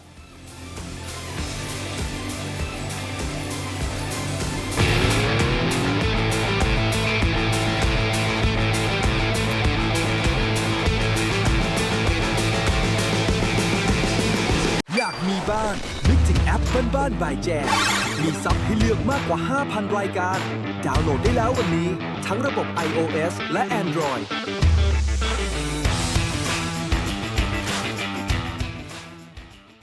กลับมากันต่อนะครับคุณผู้ชมในช่วงของออนไลน์ครับติดตามกันเข้ามานะฮะกดไลค์กดแชร์นะครับคอมเมนต์กันเข้ามาได้แล้วช่วยโหวตให้ผมหน่อยนะฮะเราถามว่าคุณพึงพอใจกับผลการเลือกตั้งอย่างไม่เป็นทางการในครั้งนี้หรือไม่พอใจไม่พอใจเฉยๆนะครับโหวตกันเข้ามาตอนนี้โหวตเข้ามาเกือบ 14,000 โหวตแล้วถ้าอย่างนี้เราไปสัก 20,000 โหวตไหมเอาให้มันแบบจุกๆไปเลยในวันนี้นะฮะคุณผู้ชมผมเข้าใจว่าอัดอั้นตันใจกันเหลือเกินนะฮะก็โหวตกันเข้ามานะครับและ2ท่านที่ให้เกียรติมาในรายการวิเคราะห์วันนี้นะครับท่านสวนะฮะสมาชิกวุฒิสภานะครับรองศาสตราจารย์ดรนันทนานันทวโรภาสอยู่กับเรานะครับและแกนนำคณะหลอมรวมประชาชนคุณตู่จตุพรพรหมพันธ์หลายคนอาจจะสงสัยว่าแกนนำคณะหลอมรวมประชาชนเนี่ยมีสมาชิกประมาณกี่พันกี่หมื่นคนฮะ มีผมกับทนายนกเขาอยู่2 คน เพราะว่าเวลาแนะนำตัวเนี่ยผมไม่ต้องการแนะนำตัวผมเป็นอดีตสสพรรคไหนและผมก็ไม่ต้องการใช้เป็นอดีตประธานนปชนะครับผมก็บอกกับนกเขา ทนายนกเขาสอง เพราะ คน เพราะมิฉะนั้นเขาต้องแนะนำแบบนี้อดีตประธานนปชอดีตสมาชิกสภาผู้แทนราษฎรพรรคเพื่อไทยผมไม่ต้องการ อันนั้น ไม่ต้องการนะ ก็เลย ครับ เป็น ประวัติศาสตร์มันก็บันทึกไว้มัน ก็หลอมกันอยู่ 2 คนเนี่ย ระหว่างหลอมก็รวม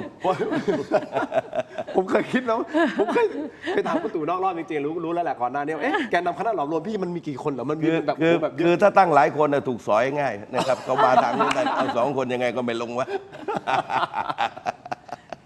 คุณผู้ชมโหวตกันเข้ามานะครับแสดงความคิดเห็นเข้ามาอย่างต่อเนื่องได้นะครับคุณผู้ชมครับเอาแหละ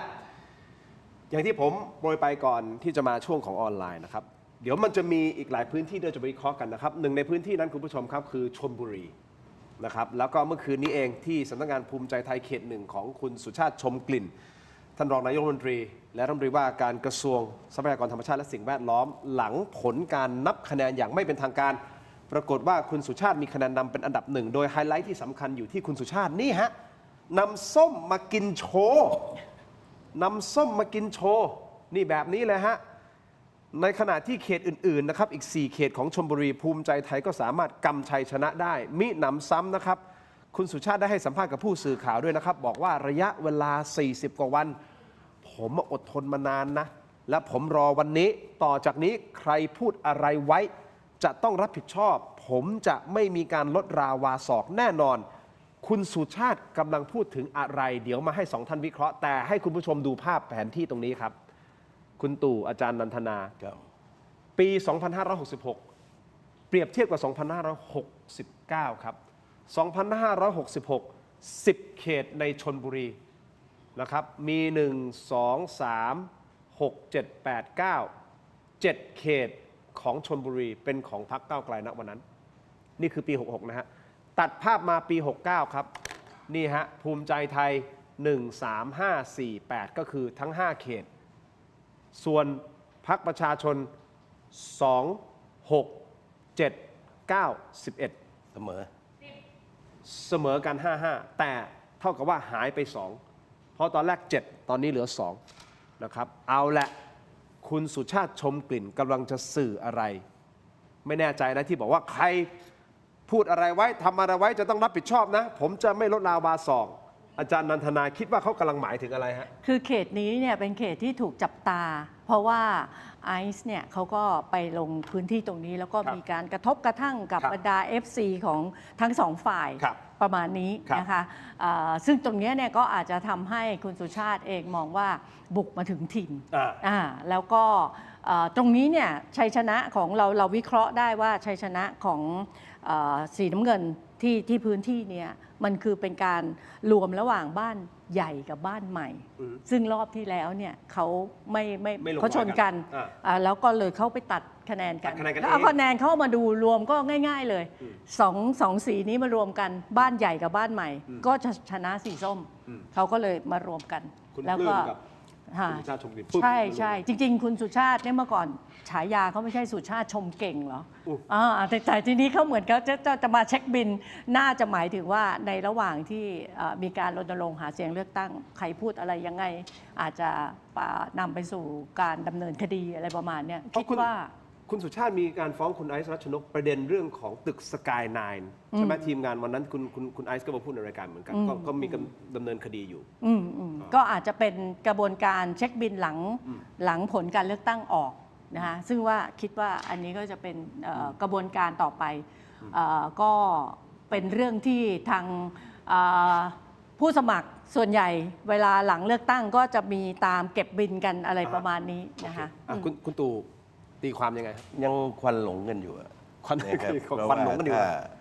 ถ้าคนวางลงเร็วแบบคุณอนุทินวันที่พอหาเสียงกันเสร็จ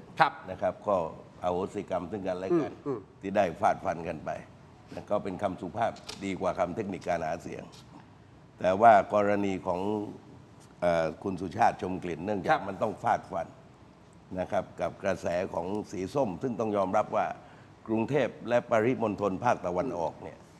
นะครับตั้งแต่ไหนแต่ไรมาเนี่ยมันจะเป็นทิศทางเดียวกันความเป็นจริงเนี่ยนะครับบ้านใหญ่ใหม่เมื่อก่อนเราบ้านเดียวกันนะแล้วก็แยกกันมาเป็น2แล้วก็ยุบมาเป็น1นะครับกว่าจะแหวกดงกันมาได้เนี่ยครับก็เจอลูกประชดแดกดันนะครับพอชนะเสร็จเหมือนระบายความแค้นกันหน่อยแต่ผมว่าในการเมืองเป็นเรื่องปกติมันยังเป็นควันหลงกันอยู่เดี๋ยวสักพักก็เจอหน้ากันตามปกติแล้วเพราะแต่ก่อนหน้านี้เขาก็คุยกันได้คุยกันได้คือการเมืองไม่ได้เจอกันจะต้องฟาดฟันอะไรกันมาแต่ว่ามันอึดอัดมันไม่รู้ผลเนี่ยนะครับมันข้างแค้นนะครับแล้วก็พอผลเลือกตั้งเนี่ยบรรดากองเชียร์ซึ่งต่างคนต่างแข่งกันตั้งแต่ลุ้นตั้งแต่เรื่องการนับคะแนนพอผลออกมาก็มีภาพกินส้มมาอย่างที่เห็นนะครับคือมันต้องการจะระบายแต่เมื่อวานก็ระบายไปแล้ววันนี้ก็คงเบาแล้วแหละเอาเข้าจริงๆ คนการเมืองกันเองเขาคงก็ไม่มีอะไรหรอกฮะ ไม่มีอะไร แต่ เป็นเรื่อง ที่จะมี ปกติ อะไรคือกองเชียร์นี่แหละครับ นะครับคือก องเชียร์กันเองนี่แหละ กองเชียร์นี่เขาอิน เขาอารมณ์ติดพัน อ่าฮะ นะครับเพราะฉะนั้นจะสังเกตดูทีนี้คุณสุชาติเนี่ยอยู่ดงกองเชียร์เนี่ย ฮะ จะไปห้ามอะไรกันได้ นอกจากก็ไปนะครับ อ่อนส้มก็กิน ก็กินส้ม ครับผมโอเคคุณผู้ชมครับจากชลบุรีผมขออนุญาตบินไปที่เชียงใหม่กันหน่อย อันนี้น่าสนใจนะครับ เชียงใหม่เราเข้าใจว่าน่าจะเป็นบ้านเป็น ครับ เป็นเมืองหลวง เป็นเมืองหลวง ข ข อ อง ง พรรคเพื่อไทย พรรคเพื่อไทยก็คือท่านทักษิณถูกต้องไหมฮะในพื้นที่นี้ แต่กลายเป็นว่าที่น่าตกใจและน่าสนใจมากนะครับ เชียงใหม่ 10 เขตพรรคเพื่อไทยหายหมดเลยฮะอันนี้เขาเรียกว่าศูนย์พันหรือเปล่า และใครมาแทนที่ล่ะครับ สีเขียวครับคือใครครับ กล้าทำครับ กล้าทำเข้ามา 4 เขตเลยนะฮะพรรคประชาชนนะพรรคประชาชนกี่เขตตรงนี้ 6 เขตใช่ไหมก็คือ 10 เขตรวมกันเนี่ยคือเพื่อไทย where are you เลยหายไปเลยฮะและที่น่าสนใจครับ หมอชลน่านฮะเขต 2 หมอชลน่านครับคุณผู้ชมตกไปครับหายไปฮะเขต 2 หมอชลน่านไม่อยู่แล้ว ซึ่งคุณหมอชลน่านในพื้นที่ น่าน น่าน จังหวัดน่าน ไปแล้ว น่านก็ อัน ศู นั้น น คือ ย์ น่าน เพื่อไทยก็ศูนย์ ศูนย์เหมือนกัน เหมื น่าน กั ก็ศูนย์ ใช่ค่ะ คือกรณีของคุณหมอชนน่านก่อน เอาคุณหมอชลน่านก่อน คือคุณหมอชนน่านเนี่ยผมก็รู้จักตั้งแต่เขาลงรับสมัครรับเลือกตั้งครั้งแรก ผมก็อยู่ชุดปราศัยไปช่วยหาเสียงเขาอะ ครับ แล้วเคยพูดพศนั้นเมื่อสัก 20 กว่าปีที่แล้วว่า บอกว่า ชื่อชนน่านเนี่ยชื่อนี้จะได้เป็นผู้แทน เพราะตั้งชื่อเพราะว่าจะได้เป็นผู้แทน ครับ แล้วก็เขาเติบโตตามลำดับ ปรากฏการณ์ตอนที่เขาเป็นหัวหน้าพักเนี่ยนะครับเขาก็ถือผมเข้าใจ เพราะว่าพักก็ใช้เขาเป็นวัสดุสิ้นเปลืองอย่างหนึ่ง อุ้ยใช้คำนี้พักใช้เขาเป็นวัสดุสิ้นเปลืองเลยเหรอ ให้เป็นหัวหน้าพักแล้วให้ไปการันตีว่าจะไม่จับมือกับ อ่า ทั้งรวมไทยสร้างชาติพลังประชารัฐ จำได้เหตุการณ์ และคณะรัฐประหารถ้าไปทำอย่างนั้นหมอชนน่านก็บอกว่าจะกลายเป็นพรรคต่ำสุดต่อมาเนี่ยนะครับตอนMOU กับพรรค ครับ ก้าวไกลขนาดนั้นเนี่ยทำท่ารูปหัวใจกับพิธาต่างกรรมต่างวาระนับไม่ถ้วน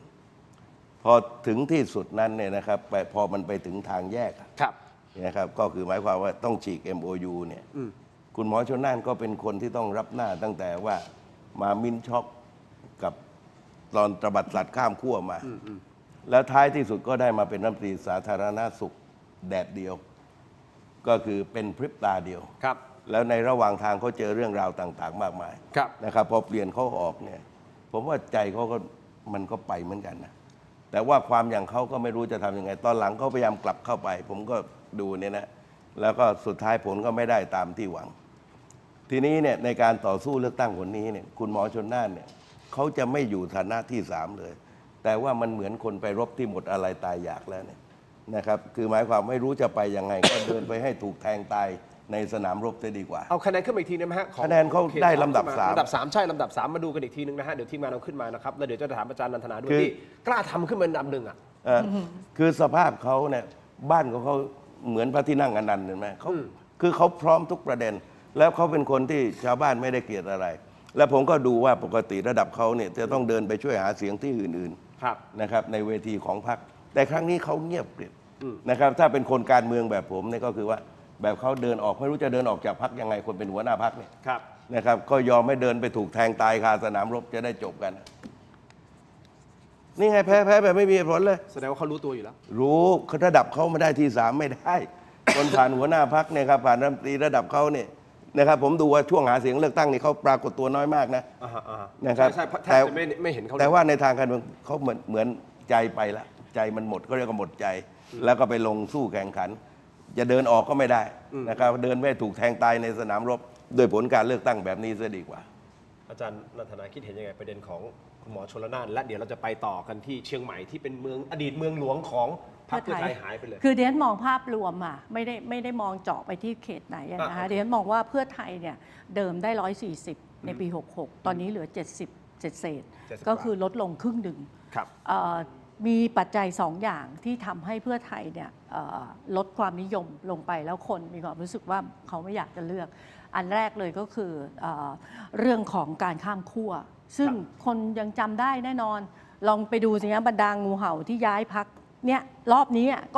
ก็ตายกันหมดตายยกลังเหมือนเดิมนะคะเพราะฉะนั้นคนยังจำได้เรื่องข้ามขั้วเนี่ยนะคะแล้วก็พอดีหมอชนน่านเนี่ยก็เป็นตัวละครสำคัญที่พูดว่าเป็นเทคนิคการหาเสียงอะไรเนี่ยซึ่งอันเนี้ย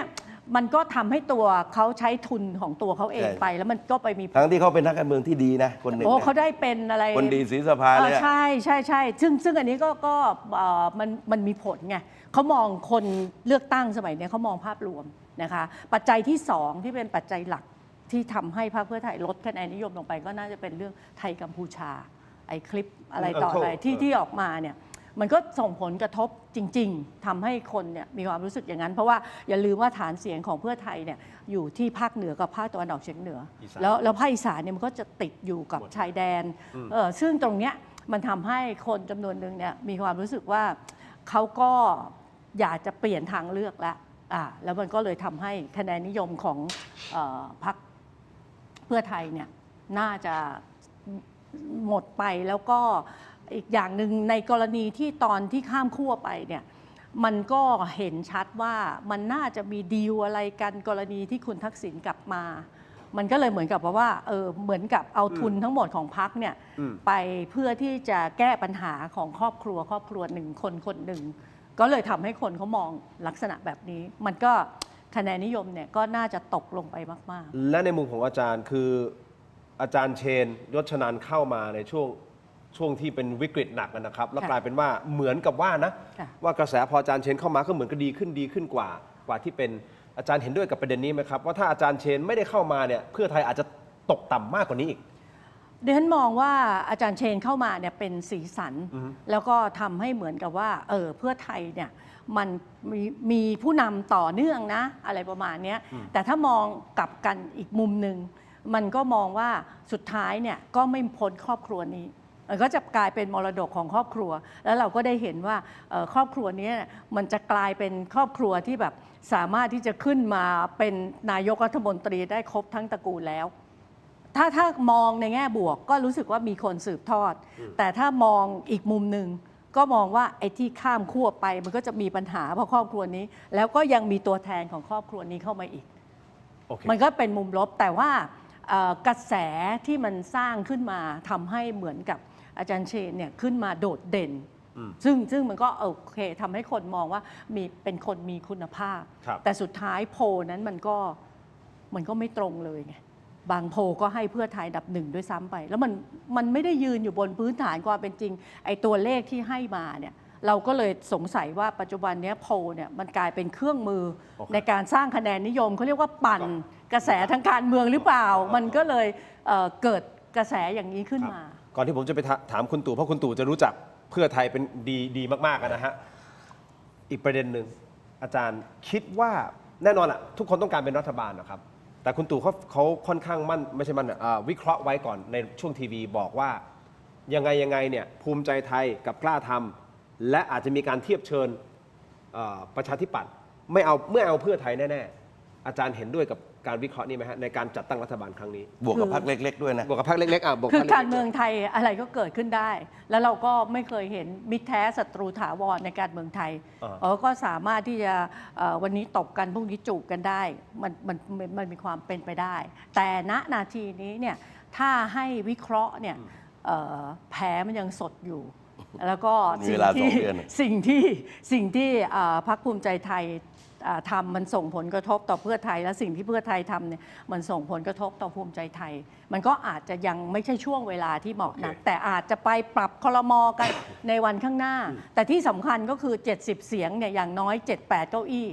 ที่จะต้องสละให้กับพรรคเพื่อไทยเขาก็จะมองว่าถ้าไปเอาไอ้พรรคเล็กพรรคน้อยพรรคจิ๋วเนี่ยมันไม่มีผลนะในการที่จะต้องแบ่งเก้าอี้เป็นชิ้นเป็นอันประมาณ 7-8 เก้าอี้เนี่ยจาก36เนี่ยมันก็เท่ากับ1 ใน 4แล้วนะมันก็เลยทำให้เขาก็ต้องคิดหนักแล้วเขาก็คิดว่าเพื่อไทยเองเนี่ยก็มันมาอยู่ใกล้ๆตัวก็ไม่แน่ใจว่าสุดท้ายแล้วเนี่ยมันจะกลายเป็นหอกข้างแคร่หรือเปล่าแล้วถ้าเผื่อเขาย้ายออกเนี่ยมันจะมีการเปลี่ยนฐานรัฐบาลเลยหรือเปล่าเพราะว่าในที่สุดเนี่ยใครจะไปแน่ใจว่ากล้าทำเนี่ยจะยืนยันอยู่กับพรรค ภูมิใจไทยตลอดไป การเมืองเป็นสิ่งที่ไม่แน่นอน นั่นคือสิ่งที่แน่นอนที่สุด คุณตู่ผมอยากให้คุณตู่วิเคราะห์เพื่อไทยนิดหนึ่งอาจารย์เชนเข้ามา ถ้าไม่มีอาจารย์เชนเข้ามาเนี่ยเพื่อไทยจะ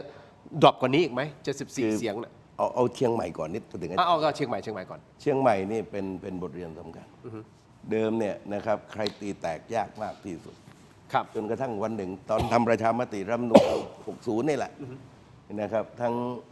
อดีตนายกตอนนั้นเป็นนายกบุญเลิศบุญนุปกรณ์กับทัศนีบุญนุปกรณ์และครอบครัวถูกจับเนี่ยนะครับข้อหารณรงค์ไม่รับร่างประชามติเนี่ยถูกขังกันทั้งตระกูลเกือบหมดบ้าน ซึ่งทีนี้เนี่ยผมเนี่ยนะครับก็คนไม่รับร่างรัฐธรรมนูญขณะนั้น ก็ตั้งศูนย์ก็ถูกจับกันละเนระนาดหมด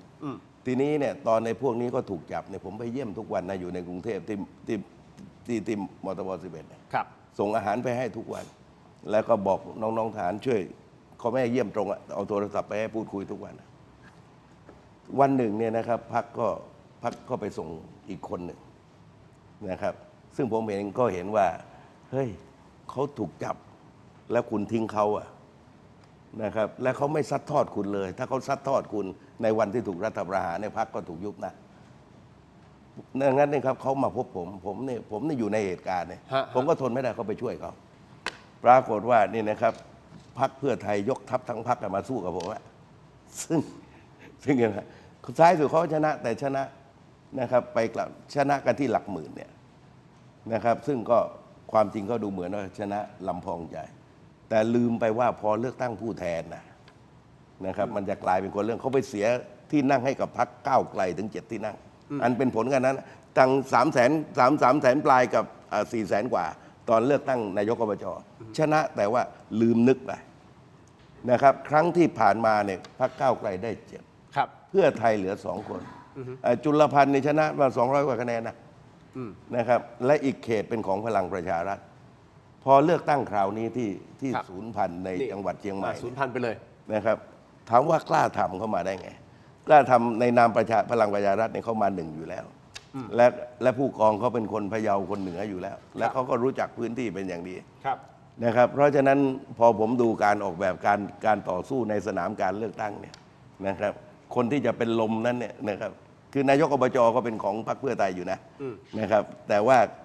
แม้กระทั่งนายกเทศบาลนคร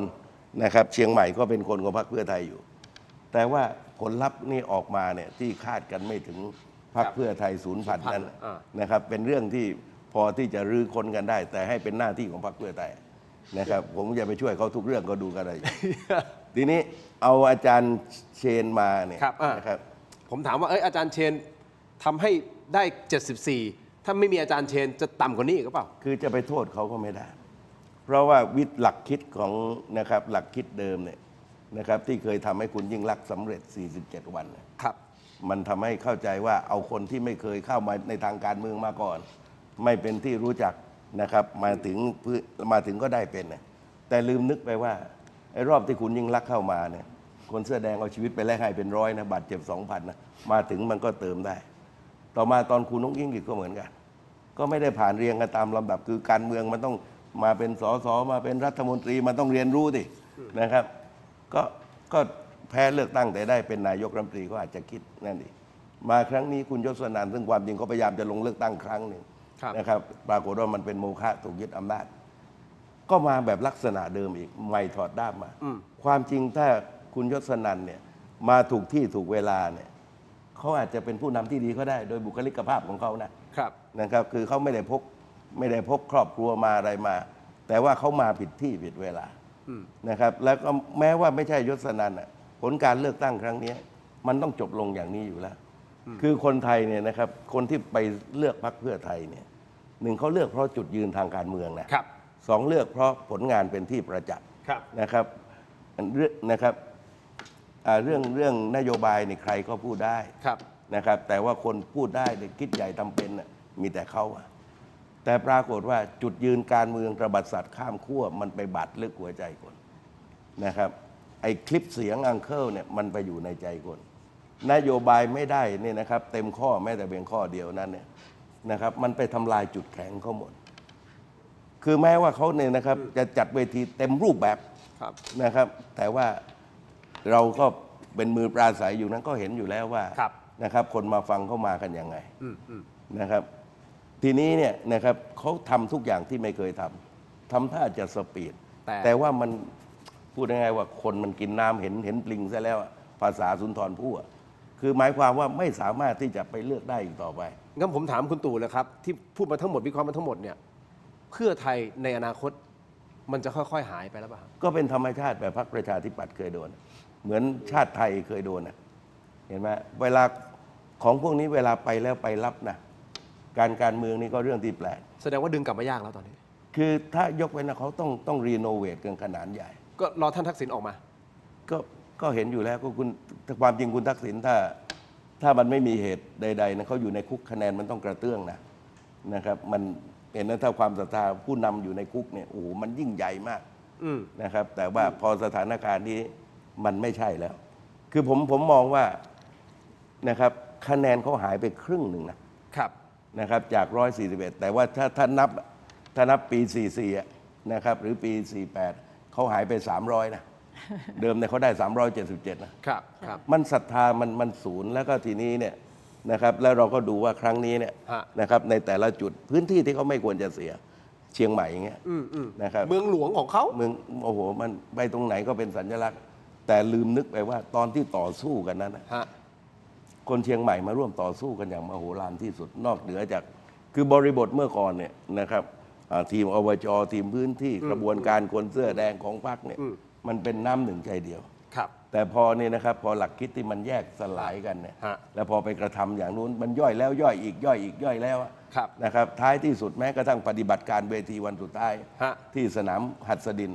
ถ้าเป็นเนี่ยนะครับถ้ามันไม่มีเรื่องราวกันมาก่อนนะคนลุกเลยเหมือนกันแต่พอมันมีเรื่องราวนะครับพูดง่ายๆว่ามันเห็นเสียแล้วมันรู้เสียแล้วนะครับมันปลุกยังไงก็ไม่ขึ้นทั้งที่จริงแล้วเนี่ยนะครับเวทีเนี่ยการปราศัยเขาสมบูรณ์ที่สุดครบถ้วนที่สุดและก็ขณะเดียวกันพื้นที่เนี่ยเขาทำในสิ่งที่เขาไม่เคยทำพูดง่ายๆว่าสู้เต็มเหยียดแต่ว่าพอมันในใจคนมันไปไกลเสียแล้วแม้ว่าไม่มีใครเปิดคลิปเสียงให้ฟัง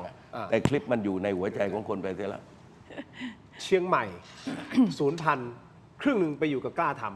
ำเพราะฉะนั้นผมตัดภาพมาอีกที่หนึ่งที่กล้าทำบุกเข้าไปตีได้สุพรรณบุรีฮะคุณผู้ชมครับสุพรรณบุรีเขต 3 ถูกตีแตกแล้วฮะโดยผู้สมัครจากพรรคกล้าทำคือคุณณัฐชาติวงศ์ประเสริฐครับนี่ฮะไปแล้วเขต 3 ครับคุณผู้ชมล้มแชมป์บ้านใหญ่ก็คือคุณนพดลมาศศรีผู้สมัครจากพรรคภูมิใจไทยซึ่งเป็นอดีตสสหลายสมัยนะครับซึ่งก่อนหน้านี้เป็นชาติไทยพัฒนาใช่ไหมฮะนี่ฮะแชมป์เก่าไปแล้วกล้าทำแซงขึ้นมาครับคุณณัฐชาติครับเป็นกล้าทำหนึ่งเดียวในสุพรรณบุรีที่เหลือ4เขตก็ยังเป็นของภูมิใจไทยก็คือชาติไทยพัฒนาเก่าคือครั้งหนึ่งเนี่ยนะครับไทยรักไทยทะลวงเข้าไปได้ไงไทยรักไทยหรือเพื่อไทยเนี่ยนะครับตีแตกครั้งหนึ่งเขตเดียวเข้าใจว่าคงเขตนี้แหละอ๋อเหรอฮะเพื่อไทยเคยตีตรงนี้ครับผมไม่แน่ใจว่าเป็นอำเภอเดียวกันไหมแต่ว่าเคยตีแตกครั้งหนึ่งแต่ว่าหลังจากนั้นเขาก็ยึดคืนกลับไปนะครับแต่ว่าครั้งนี้สิฮะวิเคราะห์นิดนึงก่อนที่จะให้อาจารย์วิเคราะห์ด้วยกันผมว่าเขาไม่ทันระวังพรรคกล้าทำเพราะว่าความจริงนั้นพรรคเพื่อไทยนี่ก็ตีสุพรรณหนักนะพรรคประชาชนน่ะซึ่งชนะบัญชีรายชื่อที่สุพรรณครั้งที่แล้วในนามพรรคก้าวไกลก็บุกสุพรรณหนักแต่ใครจะคิดเขามาอย่างเงียบเงียบเชียบนะครับมาอย่างเงียบมากแล้วก็รอฟับเรียบร้อยก็ใครจะคิดว่าสุพรรณเนี่ยพรรคกล้าทำจะได้ก็ใช่แต่ว่าคนอื่นมาดังหมดนะครับเดินใส่รองเท้าเดินกวบกราบหมดเขาถอดรองเท้าเดินมาเลยเงียบเชียบเป็นนินจาเรียบร้อยเลยอาจารย์นันทนาคิดไงครับประเด็นนี้ของสุพรรณคือมองว่าการเติบโตของพรรคกล้าทำเนี่ยมันคล้ายๆกับพรรครวมการเฉพาะกิจเหมือนกันเพราะจริงๆเนี่ยเขาเพิ่งเกิดนะอันนี้รายการโทรทัศน์เพราะว่าเขาไปรวมอะไรมาเราก็จะเห็นไงเขาก็จะไปเก็บเอาพลังประชารัฐรวมไทยสร้างชาติไรต่อไรพรรคเล็กพรรคจิ๋วอะไรต่ออะไรแล้วรวมกันขึ้นมานะเสร็จแล้วเขาก็ใช้วิธีการเซาะกร่อนเข้าไปตามตะเข็บ ภาคเหนือซึ่งอาจจะเป็นฐานที่มั่น เช่นพะเยาแล้วก็เซาะเข้าไปในภาคเหนือแล้วก็เจาะในพื้นที่ที่คิดว่ามีช่องโหว่ที่จะสามารถที่จะเข้าไปได้นะในภาคใต้เขาจะไม่ได้แบบยกแผงเข้าไป แต่เขาจะเหมือนกับดูว่าพื้นที่ไหนเนี่ยที่เขาสามารถที่จะเจาะเข้าไปได้ แล้วก็อย่างที่คุณตู่บอกอะก็คืออาศัยดูว่าถ้ามีช่องโหว่ปั๊บเนี่ยเขาก็สามารถที่จะเข้าไปได้ ในภาคเหนือตอนบนยกเว้นลำพูนเขาเจาะได้ทุกจังหวัดเลยนะยกเว้นลำพูนในภาคเหนือตอนบนนะแทรกเข้าไปเลยใช่ซึ่งเขาก็ใช้กลยุทธ์จะเรียกว่าอะไรจรยุทธ์หรือเปล่าที่แบบมันจริงๆเขาได้เยอะนะแต่เหมือนกับเขาใช้วิธีของพรรคเล็กที่แบบเจาะเข้าไปนะแต่อย่าลืมว่าข่าวลือเรื่องเงินเทาที่เข้ามาในกระบวนการเลือกตั้งอันนี้มันก็มาหนาหูมากนะกกต.ก็ไม่ได้ดำเนินการจัดการนะเหมือนในคลิปเสียงของประกาศศักดาเนี่ยก็จะพูดถึงเรื่องนี้ว่ามันก็มีเข้ามาเพราะฉะนั้นอันนี้มันก็เหมือนกับมีปัจจัยในการที่จะสนับสนุนให้มีการเติบโตตรงนี้เพราะว่าความอ่อนแอของกกต.ที่ไม่ได้ดำเนินการให้ชัดเจนในเรื่องของการที่จะติดตามเราไม่เห็นเลยจับเงินซื้อเสียงอะไรไม่ได้เลยในรอบนี้ทั้งที่แบบข่าวลือหนาหูมากว่าแบบเงินสแกมเมอร์เงินเทาเข้ามาเยอะมากเขาเป็นกกต.สายธรรมยุทธ์จับเงินไม่ได้ซึ่งแบบไม่เกี่ยวก็เลยไม่สามารถที่จะจับใครได้เลยก็เลยแบบกระเลิกมากไอ้เรื่องนี้ก็เป็นปัจจัยหนึ่งนะที่เราจะต้องเอามาคำนวณในการเลือกตั้งครั้งนี้ด้วยค่ะอันนี้นะฮะคุณผู้ชมสำหรับสุพรรณบุรีนะฮะมีครั้งหนึ่งที่คุณตู่บอกว่าน่าจะเพื่อไทยใช่ไหมเจาะเข้าไปได้คือเขต5ใช่ไหมปี54ใช่ปี54ครั้งเดียวครั้งนั้นครั้งเดียวครับเดิมบางนางบวชอะไรสักอย่างแถวนั้นใช่ไหมทีมงานชื่อคุณสารัตน์อะไรสักอย่างเนี่ยแล้วก็จากนั้นคุณประพัฒน์โพธสุทนคุณสารัตน์นะคุณสารัตน์คุณศรีโอเคแล้วก็กลายเป็นคุณประพัฒน์ก็กลับมาทวงบัลลังก์คืนแล้วก็ยาวมานะครับจนมาเขต3ล่าสุดนี่แหละครับกลายเป็นของพรรคกล้าทำไปนะครับคุณผู้ชมและเมื่อสักครู่นี้ที่อาจารย์พูดถึงประกาศศักดาคุณผู้ชมครับคลิปเสียงประกาศศักดานะฮะอันนี้คือในส่วนของภูมิใจไทยกันหน่อยแล้วกันไหนๆท่านพูดถึงแล้วนะครับก็คืออดีตสสคนดังสอบตกฮะคุณศักดาวิเชียรศรีนะครับอันนี้ฮะคือเขาก็มีข่าวพาดพิงว่าเป็นท่านนะเป็นเสียงท่านนะแต่ท่านก็ไปแจ้งความว่าไม่ใช่ท่านนะฮะอันนี้ก็ต้องว่ากันไปตามกฎหมายแต่ท่านเป็นรัฐมนตรีช่วยมหาดไทยจากพรรคภูมิใจไทยนะครับลงสมัครรับเลือกตั้งสสเขต5จังหวัดกาญจนบุรีแพ้ให้กับพรรคเพื่อไทยครับก็คือคุณพนมโพแก้วอดีตสสกาญจนบุรีสมัยที่ผ่านมานี่ฮะคุณผู้ชมนี่คือระดับรัฐมนตรีอย่างคุณศักดาสอบตกในจังหวัดกาญจนบุรีทั้งที่มีดีกรีถึงเป็นรัฐมนตรีช่วยมหาดไทยนะมันเกิดอะไรขึ้นมันเกี่ยวกับคลิปหรือไม่ภูมิใจไทยนี่แลนสไลด์กว่าสสมาเกือบ200ที่นั่งนะครับแต่ท่านรัฐมนตรีไปไม่ถึงฝั่งในพื้นที่ของตนเองคลิปเกี่ยวไหมคือถ้าผมดูคะแนนเนี่ยผมว่าเขาโชคดีนะที่แพ้เนี่ยทำไมฮะถ้าชนะในเรื่องยาวนะใช่นะครับอาจารย์มองไหมว่าถ้าชนะในเรื่องราวมันจะสาวไปแล้วก็ความจริงเขตลูกเขาเขตนู้นกันนี้เขาชนะกันเยอะแยะมากมายเนี่ยเพราะว่าเขตนี้เนี่ยผมดูตัวเลขแพ้กันเป็นหมื่นเนี่ยผมว่าเนี่ยถ้าเขาไม่ตั้งใจแพ้นะครับก็ถือว่าเขาโชคดีคิดว่าเป็นการแพ้ทางเทคนิคเพราะว่าถ้าเขาชนะนี่เขาเดือดร้อนเรื่องใหญ่มากถ้าชนะนี่งานเข้าไม่ใช่ตัวเขาคนเดียวพรรคเขาด้วยมันเยอะแยะกันไปหมดนั่นน่ะเรื่องใหญ่มากเพราะนี่นะครับผมดูว่าเขตลูกสาวเขาก็ชนะขาดเขตนู้นก็ชนะขาดเพราะว่าเขตนี้พอทิ้งเป็นหมื่นลีลาเนี่ยนะครับถ้าผมดูวิธีการของเขาเนี่ยนะครับถ้าหมายถึงว่าพี่ตู่กำลังคิดอาจจะเป็นเทคนิคของการแพ้ เพราะเขาพร้อมนะครับเขาพร้อมทุกชนิดนะครับไม่มีอะไรที่จะไม่พร้อมและแพ้กันเป็นหมื่นเนี่ยคือถ้าแพ้ประเภทหืดขึ้นคอหลักร้อยหลักพันเนี่ยแสดงว่าแพ้จริงแต่นี่แพ้แบบผิดสังเกตเพราะชนะนี่เขาเดือดร้อนมีเรื่องราวสารพัดเดือดร้อนอย่างน้อยๆคลิปเขาต้องไปพิสูจน์แล้วไอ้คลิปเสียงต้องไปพิสูจน์และประกาศศักดาถูกต้องไหมฮะแล้วมันอาจจะลากพักไปด้วยไอ้นี่เขาสอบตกไปทางออกที่ดีที่สุดแล้ว ฮะก็การเมืองก็ต้องมอง เอาสกุลจะสอบได้ไปหาเรื่องตายทำไมอ่ะคนอื่น ก็ ตาย คือ ด้วย ปลอดภัยทั้งตัวเขาแล้วก็พรรค คุณผู้ชมบางท่านอาจจะสงสัยงงคือมันเกิดขึ้นอะไร อันนี้ทวนสั้นๆนิดเลยนะฮะคือก่อนหน้านี้มันมีคลิปที่ทนายอั๋นเป็นคนเปิดนะฮะบอกว่าเนี่ยมันมีคลิปเสียงของคนหนึ่งนะฮะก็ไปโน้มน้าวไปพูดนู่นพูดนี่แล้วมีประการพูดบอกว่าถ้าส้มมาจะมีรัฐประหารถูกต้องไหมฮะแล้วแดงนะฮะนายใหญ่ก็ไม่เอานะครับก็ทำนองเหมือนว่าให้มากับพรรคภูมิใจไทยเถอะประมาณนั้นนะฮะซึ่งในหลังจากที่คลิปปล่อยออกมาไม่นานคุณศักดาวิเชียรศิลป์คนนี้แหละก็ไปสภ.เลยขึ้นไปแจ้งความบอกเฮ้ยเนี่ยที่มีการคาดการณ์ว่ากล่าวหาว่าเป็นคลิปเสียงผมมันไม่ใช่นะมันคือ AI เสร็จปั๊บหลังจากนั้นไม่นานเขาแจ้งความหลังจากนั้นไม่นานเจ้าของคนที่อัดคลิปอะโผล่มาบอกว่าอ๋อนั่นแหละครับคลิปเนี่ยเป็นเสียงของท่านจริงซึ่งมันก็กลายเป็นข้อมูล2ชุดไงถูกไหมฮะก็ต้องไปพิสูจน์กัน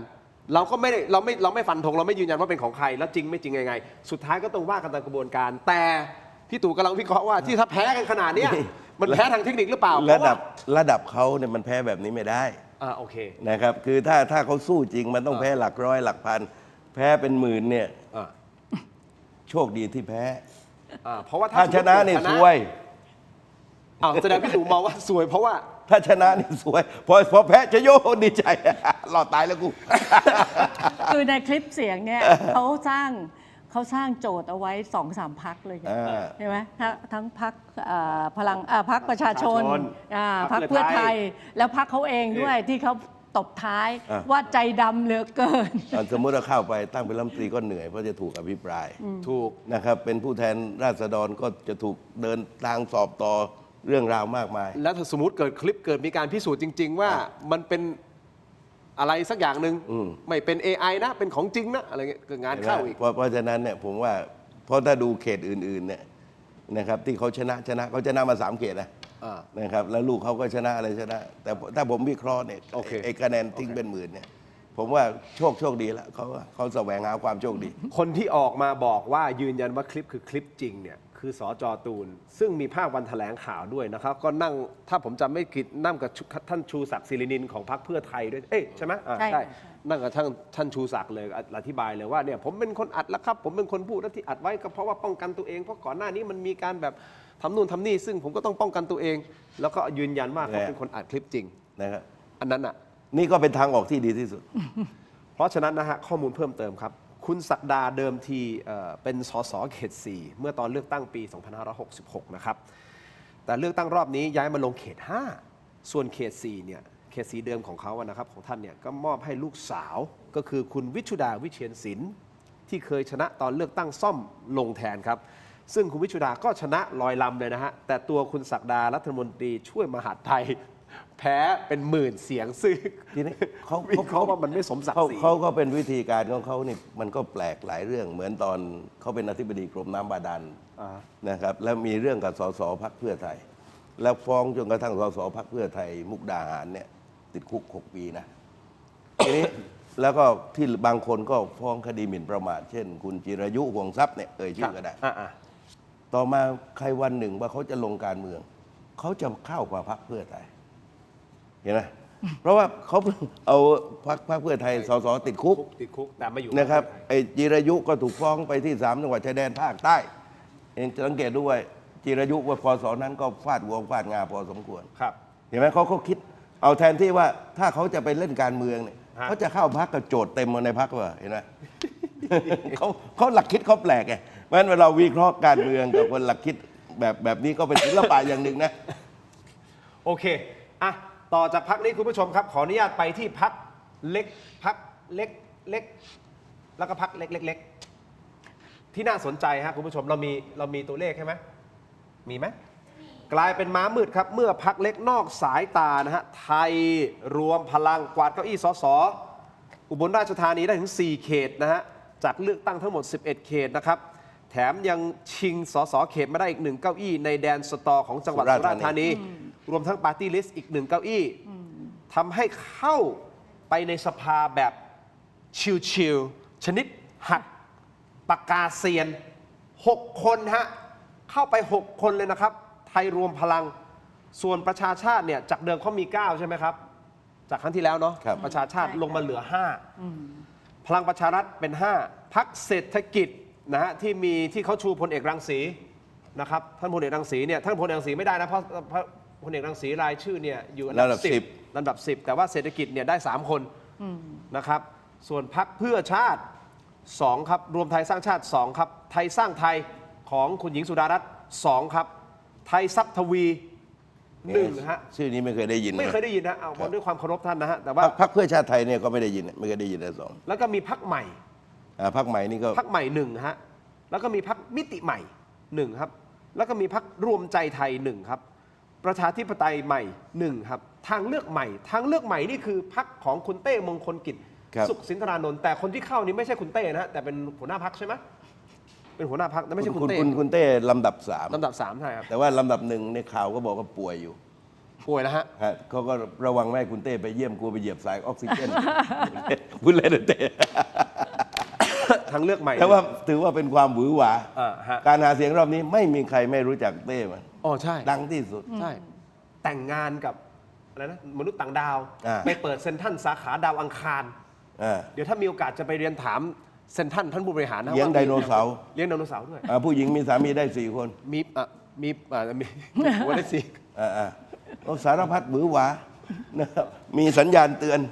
ให้คนไปมีอะไรกันเพื่อจะปั๊มลูกวันละ2 เวลาก็ยอม คนที่ได้นะครับจากพรรคทางเลือกใหม่คือคุณราเชนตระกูลเวียนนะฮะตระกูลเวียงนะครับก็คือเป็นปฏิริษีอันดับ 1เสรีรวมไทยท่านเสรีพิสุทธิ์ ได้เข้ามา 1รวมพลังประชาชน 1ไทยพักดี คุณหมอวรงค์ คุณหมอวรงค์ได้ 1โอกาสใหม่อีก 1ครับ เป็นรู้สึกเป็นผู้แทนเขตโอกาสใหม่เนี่ย โอกาสใหม่ใช่ไหม เขตที่อุตรดิตถ์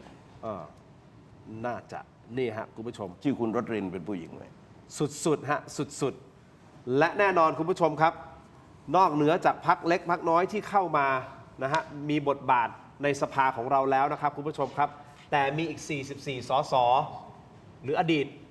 หรือผู้แทน แคนดิเดตของพรรคก้าวไกลพรรคอดีตนะก้าวไกลก็คือพรรคประชาชนปัจจุบัน ตั้งแต่พรรคอนาคตใหม่ ตั้งแต่ตอนนู้นเลยถูกไหม ใช่ค่ะ ครับเรียงกันมา เรียงกันมานะครับคุณผู้ชมครับ ก็เป็นข่าวนะครับว่าปปช ครับ วันดีคืนดีก็บอกว่าจะส่ง ชี้มูลแล้ว ชี้มูลแล้วก็ส่งไปให้ทางด้านของ ศาลฎีกา ศาลฎีกาไปนะฮะแต่ล่าสุดฮะเมื่อประมาณ 16 นาฬิกาคณะกรรมการป้องกันและปราบปรามการทุจริตแห่งชาติคือปปชออกแถลงการมีมติชี้มูลความผิด 44 สส อดีตพรรคก้าวไกล เสนอแก้ไขมาตรา 112 เมื่อปี 64 โดยเห็นว่าเป็นพฤติการที่มุ่งเซาะกร่อนบ่อนทำลายสถาบัน และเป็นการฝ่าฝืนมาตรฐานทางจริยธรรมอย่างร้ายแรงตามแนวคำวินิจฉัยของศาลรัฐธรรมนูญที่ประชุมจึงมีมติให้ส่งสำนวนการไต่สวนไปยังศาลฎีกาภายใน 30 วัน เพื่อพิจารณาวินิจฉัยชี้ขาดการกระทำดังกล่าวตามกฎหมายต่อไป ทั้งนี้มติของปปชยังไม่ถือเป็นที่สุดจนกว่าจะมีคำพิพากษาของศาลฎีกา สรุปปปชส่งแล้วใช่ไหมครับ ทีมงานถ้าตามรายงานนี้ 16 นาฬิกาถูกต้องไหมฮะนี่คือคืบหน้าเพราะตอนแรกมีข่าวหลุดออกมาว่ามีการชี้มูลแล้วส่งไปแล้ว แล้วท่านเลขาธิการปปชก็บอกว่ายังไม่ได้คุยกัน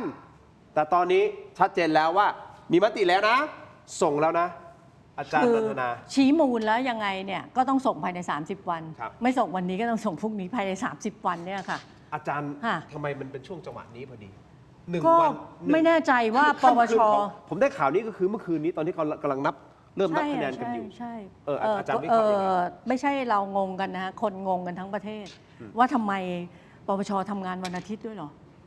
ออกมาแถลงวันอาทิตย์ที่จะสามารถที่จะบอกจะวันนี้คือวันจันทร์เนี่ย ครับ จะมีการพิจารณาคดีนี้เข้าที่ประชุมอะไรอย่างเงี้ย ครับ เดนก็ว่าปปชนี่ก็ขยันเกินเหตุหรือเปล่า คือ ขยันมากทำวันอาทิตย์ด้วยค่ะ โอเค คือสำหรับนี้เนี่ยเขาเสร็จกันมาตั้งแต่วันที่ 25 ธันวาแล้วเนี่ย เอ้อ ความจริงเนี่ยที่เลขาปปชเขาเคยพูดเอาไว้ว่า ครับ คดีนี้จะจบลงก่อนสิ้นปี 2568 อ่าฮะ แล้วก็จะถ้าดูว่าข่าวอื้ออึงว่าจะลงดาบวันที่ 25 ธันวาคมปี 68 ครับ แต่ว่าท้ายที่สุดก็มีมติให้เลื่อนไป การเลื่อนณขนาดนั้นไม่ใช่ว่าทำไม่เสร็จ แต่เป็นการประเมินสถานการณ์การเลือกตั้งนู่นนี่บ้างเดี๋ยว กระแสเรื่องราวนะครับว่าไปถูกกระทำรังแกหรือเปล่า อ๋อ จะเลือกตั้งแล้วเห็นไหม อ๋อก็ให้เลือกตั้งก่อน ให้เลือกตั้งก่อน เพราะฉะนั้นพอวันเลือกตั้งพัวเนี่ยก็บอกวันรุ่งขึ้นเอาเลย ทีนี้ถามว่าเรื่องนี้มันจะมีผลยังไง ในกรณีเรื่องว่าด้วยจริยธรรมเนี่ยเราเห็นชัดอยู่สองคน ถูกตัดสิทธิ์ตลอดชีวิตก็คือคุณเอนะครับแล้วก็คุณช่อ เดี๋ยวปรีนา คุณเอปรินาและคุณช่อ ก็พันธิกา แล้วก็ขึ้นศาลเดียวด้วยนะครับศาลฎีกาศาลเดียว ซึ่งก็เป็นโทษถูกตัดสิทธิ์ตลอดชีวิตนะครับ แล้วขณะนี้เนี่ยนะครับมีสสบัญชีรายชื่อเนี่ยพอไล่ในชุดปัจจุบันเนี่ยอยู่ 8 คน แล้วก็เป็นสสเขตอยู่ 2 คนนะครับที่เหลือเป็นอดีตสสหรือลำดับไม่ถึงเนี่ยแต่รวมแล้วเนี่ย44 สส และก็ดึงในนั้นก็คือคุณพิธาด้วยนะครับซึ่งโดนตัดสิทธิ์10 ปีไปเรื่องคดียุบพรรคก้าวไกล ทีนี้ไอ้คำวินิจฉัยกรณียุบพรรคก้าวไกลเนี่ยที่ศาลรัฐธรรมนูญวินิจฉัยมาแล้วผูกพันทุกองค์กรนะครับจึงเดินมาถึงปปชทีนี้ปปชก็ส่งศาลฎีกามันไปยากแล้วไงคือหมายถึงว่าจากคำวินิจฉัยที่ผูกพันทุกองค์กรเนี่ยก็คือหมายความว่าก็ผูกพันปปชผูกพันศาลฎีกายากที่จะเป็นอื่น ทีนี้ถามว่าหลักที่ผ่านมาเป็นยังไง เมื่อศาลประทับรับฟ้องเนี่ยนะครับก็จะสั่งยุติการปฏิบัติในหน้าที่คุณเท้งเนี่ยนะครับเช่นว่าถ้าศาลประทับรับก่อนก่อนสสรับรองนะครับก็พอรับรองก็เข้าไปเป็นสสไม่ได้หรือว่าไปเป็นผู้แทนแล้วรับรองแล้วเนี่ยรายงานตัวแล้ว ก็ต้องถูกสั่งยุติปฏิบัติหน้าที่เพราะฉะนั้นเนี่ยถ้านับเวลาแล้วเนี่ยคุณเท้งจะไม่ได้เป็นผู้นำฝ่ายค้านในรอบนี้อ้าวก็เพราะว่าถูกสั่งยุติในการปฏิบัติหน้าที่เนี่ยเมื่อไม่ได้เป็นสสเป็นหัวหน้าพรรคการเมืองที่มีเสียงสูงสุดที่ไม่ได้เป็นรัฐบาลนะเขาก็ต้องเป็นผู้นำพรรคฝ่ายค้านแต่เขาไม่ได้เหยียบสภาเห็นไหมรอบนี้ถ้าดูห่วงเวลานี้นะครับเพราะฉะนั้นผมว่าและถ้าเขาไม่ตัดสินใจลาออกซึ่งโดยประเพณีของถ้าเราดูตั้งแต่ตอนอนาคตใหม่พรรคก้าวไกลเนี่ยเขาจะรอจนวันตัดสินนะครับไม่มีการลาออกก่อนแต่ว่าถ้าเป็นพรรคการเมืองอื่นเนี่ยเขาจะลาออกเหมือนยุคคุณสมัครลาออกแล้วจะมานิจจิตจันกลับก็ได้เป็นนะพอเรียงลำดับแต่ว่าที่ผมเห็นสไตล์ของพรรคประชาชนเรียงกันมา2 พรรคก่อนหน้านั้นนะครับก็ต้องรอให้ศาลวินิจฉัยแต่โดยทางปฏิบัติมันสู้ยากนะครับก็คือมันศาลรัฐธรรมนูญมันปักไว้แล้วพอปักพวกผูกพันเวลาผูกพันปปชเอาข้อผูกพันนั้นส่งศาลฎีกาซึ่งผูกพันต่อเห็นไหมนี่ก็เป็นโศกนาฏกรรมทางการเมืองเหมือนกันนะครับเพราะว่าเนี่ยพิธาเท้งเนี่ยถูกตัดสิทธิ์การเมืองตลอดชีวิตไหมก็โดนนะฮะวิโรจน์นี่ก็โดนเจ้าโรมนี่ก็โดนนะฮะอาจารย์จะเพิ่มเติมนี่จึงเป็นเหตุผลที่เราจะต้องเปลี่ยนรัฐธรรมนูญใหม่ไงฮะเพราะรัฐธรรมนูญฉบับนี้มันมีมาตรฐานจริยธรรมที่ตัดสินโดยตุลาการศาลรัฐธรรมนูญปปชนะคะซึ่งตรงนี้มันก็เป็นดุลพินิจของผู้ที่ตัดสินแล้วมันก็ผูกพันทุกองค์กรส่งผลกระทบรุนแรงถึงขนาดตัดสิทธิ์ทางการเมืองตลอดชีวิตที่เราเรียกว่าการประหารชีวิตทางการเมืองซึ่งอันนี้เนี่ยนะคะด้วยต้องให้ความเป็นธรรมกับกลุ่มสส44 คนนี้เขายื่นแก้มาตรา112เนี่ยตามกระบวนการนิติบัญญัติคือเขายื่นในบทบาทที่เขาเป็นสสแล้วก็เขาก็ยื่นเข้าสภาตามกระบวนการทุกอย่างซึ่งตรงนี้ถ้าบอกว่าสสจะแก้รัฐธรรมนูญจะแก้กฎหมายอะไรต่ออะไรเนี่ยมันก็เป็นหน้าที่ไงถ้าคุณไม่ทำต่างหากที่คุณจะผิดแต่ถ้าเขาทำแล้วตามกระบวนการแล้วเขาไม่ได้เอาประชาชนลงถนนมาประท้วงเพื่อที่จะกดดันให้มีการเปลี่ยนแปลงแก้ไขแต่เขายื่นตามกระบวนการนิติบัญญัติทุกประการก็คือเป็นสสเข้าชื่อแล้วก็ยื่นให้ประธานสภาแล้วมีตัวบทในการที่จะเข้าไปแก้แล้วสสเสียงส่วนใหญ่เห็นด้วยไม่เห็นด้วยนั่นก็คือกระบวนการ แล้วมันก็จะต้องมีกรรมาธิการเข้าวาระที่ 1 วาระที่ 2 วาระที่ 3 กว่าจะออกมาเสร็จต้องเข้าวุฒิสภา เพราะฉะนั้นมันไม่ใช่อยู่ๆว่า 44 คนนี้คิดแล้วจะแก้ได้เลยไม่ได้มันจะต้องผ่านกระบวนการแบบนี้ เพราะฉะนั้นนี่คือกระบวนการนิติบัญญัติ แต่ว่าพอมีการไปร้องว่ามันผิดมาตรฐานจริยธรรมอย่างร้ายแรงแล้วก็มีคำวินิจฉัยเรื่องยุบพรรคแล้วผูกพันทุกองค์กรมันก็เลยกลายเป็นว่ากลุ่มนี้เนี่ยจะเข้าติดประเด็นเข้าร่างแห่นี้ไปเลยเรียนเองก็เลยมีความรู้สึกว่าเนี่ยแหละคือเหตุผลที่เราต้องเปลี่ยนรัฐธรรมนูญใหม่ซึ่งคนจำนวนมาก20 ล้านก็ไปลงประชามติแล้วว่าต้องเปลี่ยนละถ้าไม่อย่างนั้นเนี่ยการประหารชีวิตทางการเมืองเนี่ยมันจะถูกตัดสินพิพากษาโดยคน9 คนซึ่งไม่ได้ยึดโยงอยู่กับประชาชน9 คนนี้มาจากการเลือกของสวอีกสวไม่ได้มาจากการเลือกของประชาชนอีกมันก็พันกันเข้ามาและนี่ก็คือสิ่งที่เราจะต้องเปลี่ยนแปลงในรัฐธรรมนูญได้ครับเพราะว่าหนึ่งในคำถามที่เราจะเรียนถามทั้งสองท่านก็คือว่านอกเหนือจากการเลือกตั้งสสเขตกับพรรคแล้วนะครับในวันอาทิตย์ที่ผ่านมาหนึ่งในคำถามก็คือประชามติว่าท่านเห็นชอบจะมีร่างรัฐธรรมนูญใหม่หรือไม่อย่างไรซึ่งเดี๋ยวเราจะมีผลนะฮะและเดี๋ยวจะมาวิเคราะห์ประเด็นนี้กันแต่ก่อนที่จะไปเรื่องของประชามตินะครับคุณผู้ชมครับผมขออนุญาตไหนๆผมก็ไปทั้งชลบุรีไปทั้งสุพรรณไปทั้งกาญจนบุรีไปทั้งเชียงใหม่ละไปทั้งน่านละผมขอกลับมาที่กรุงเทพมหานครนิดนึงนะฮะคุณผู้ชมครับพรรคประชาชนกวาดไปทั้งหมด33เขตเลยไปหมดเลยเป็นของพรรคประชาชนนะครับแต่ก็มีพื้นที่ที่ถูกตีแตกในจังหวัดอื่นๆนะฮะพรรคประชาชนนะฮะนี่คือปี69คือครั้งนี้33เขตเป็นพรรคประชาชนหมดเลยนะครับแต่พื้นที่ที่เคยชนะเลือกตั้งยกจังหวัดเมื่อปี 2566 ในนามพรรคก้าวไกลมีทั้งหมด8จังหวัดด้วยกันนะครับซึ่งถูกตีแตกมากถึง6จังหวัดครับ8จังหวัดณตอนนั้นคืออะไรฮะนนทบุรีสมุทรปราการสมุทรสงครามสมุทรสาคร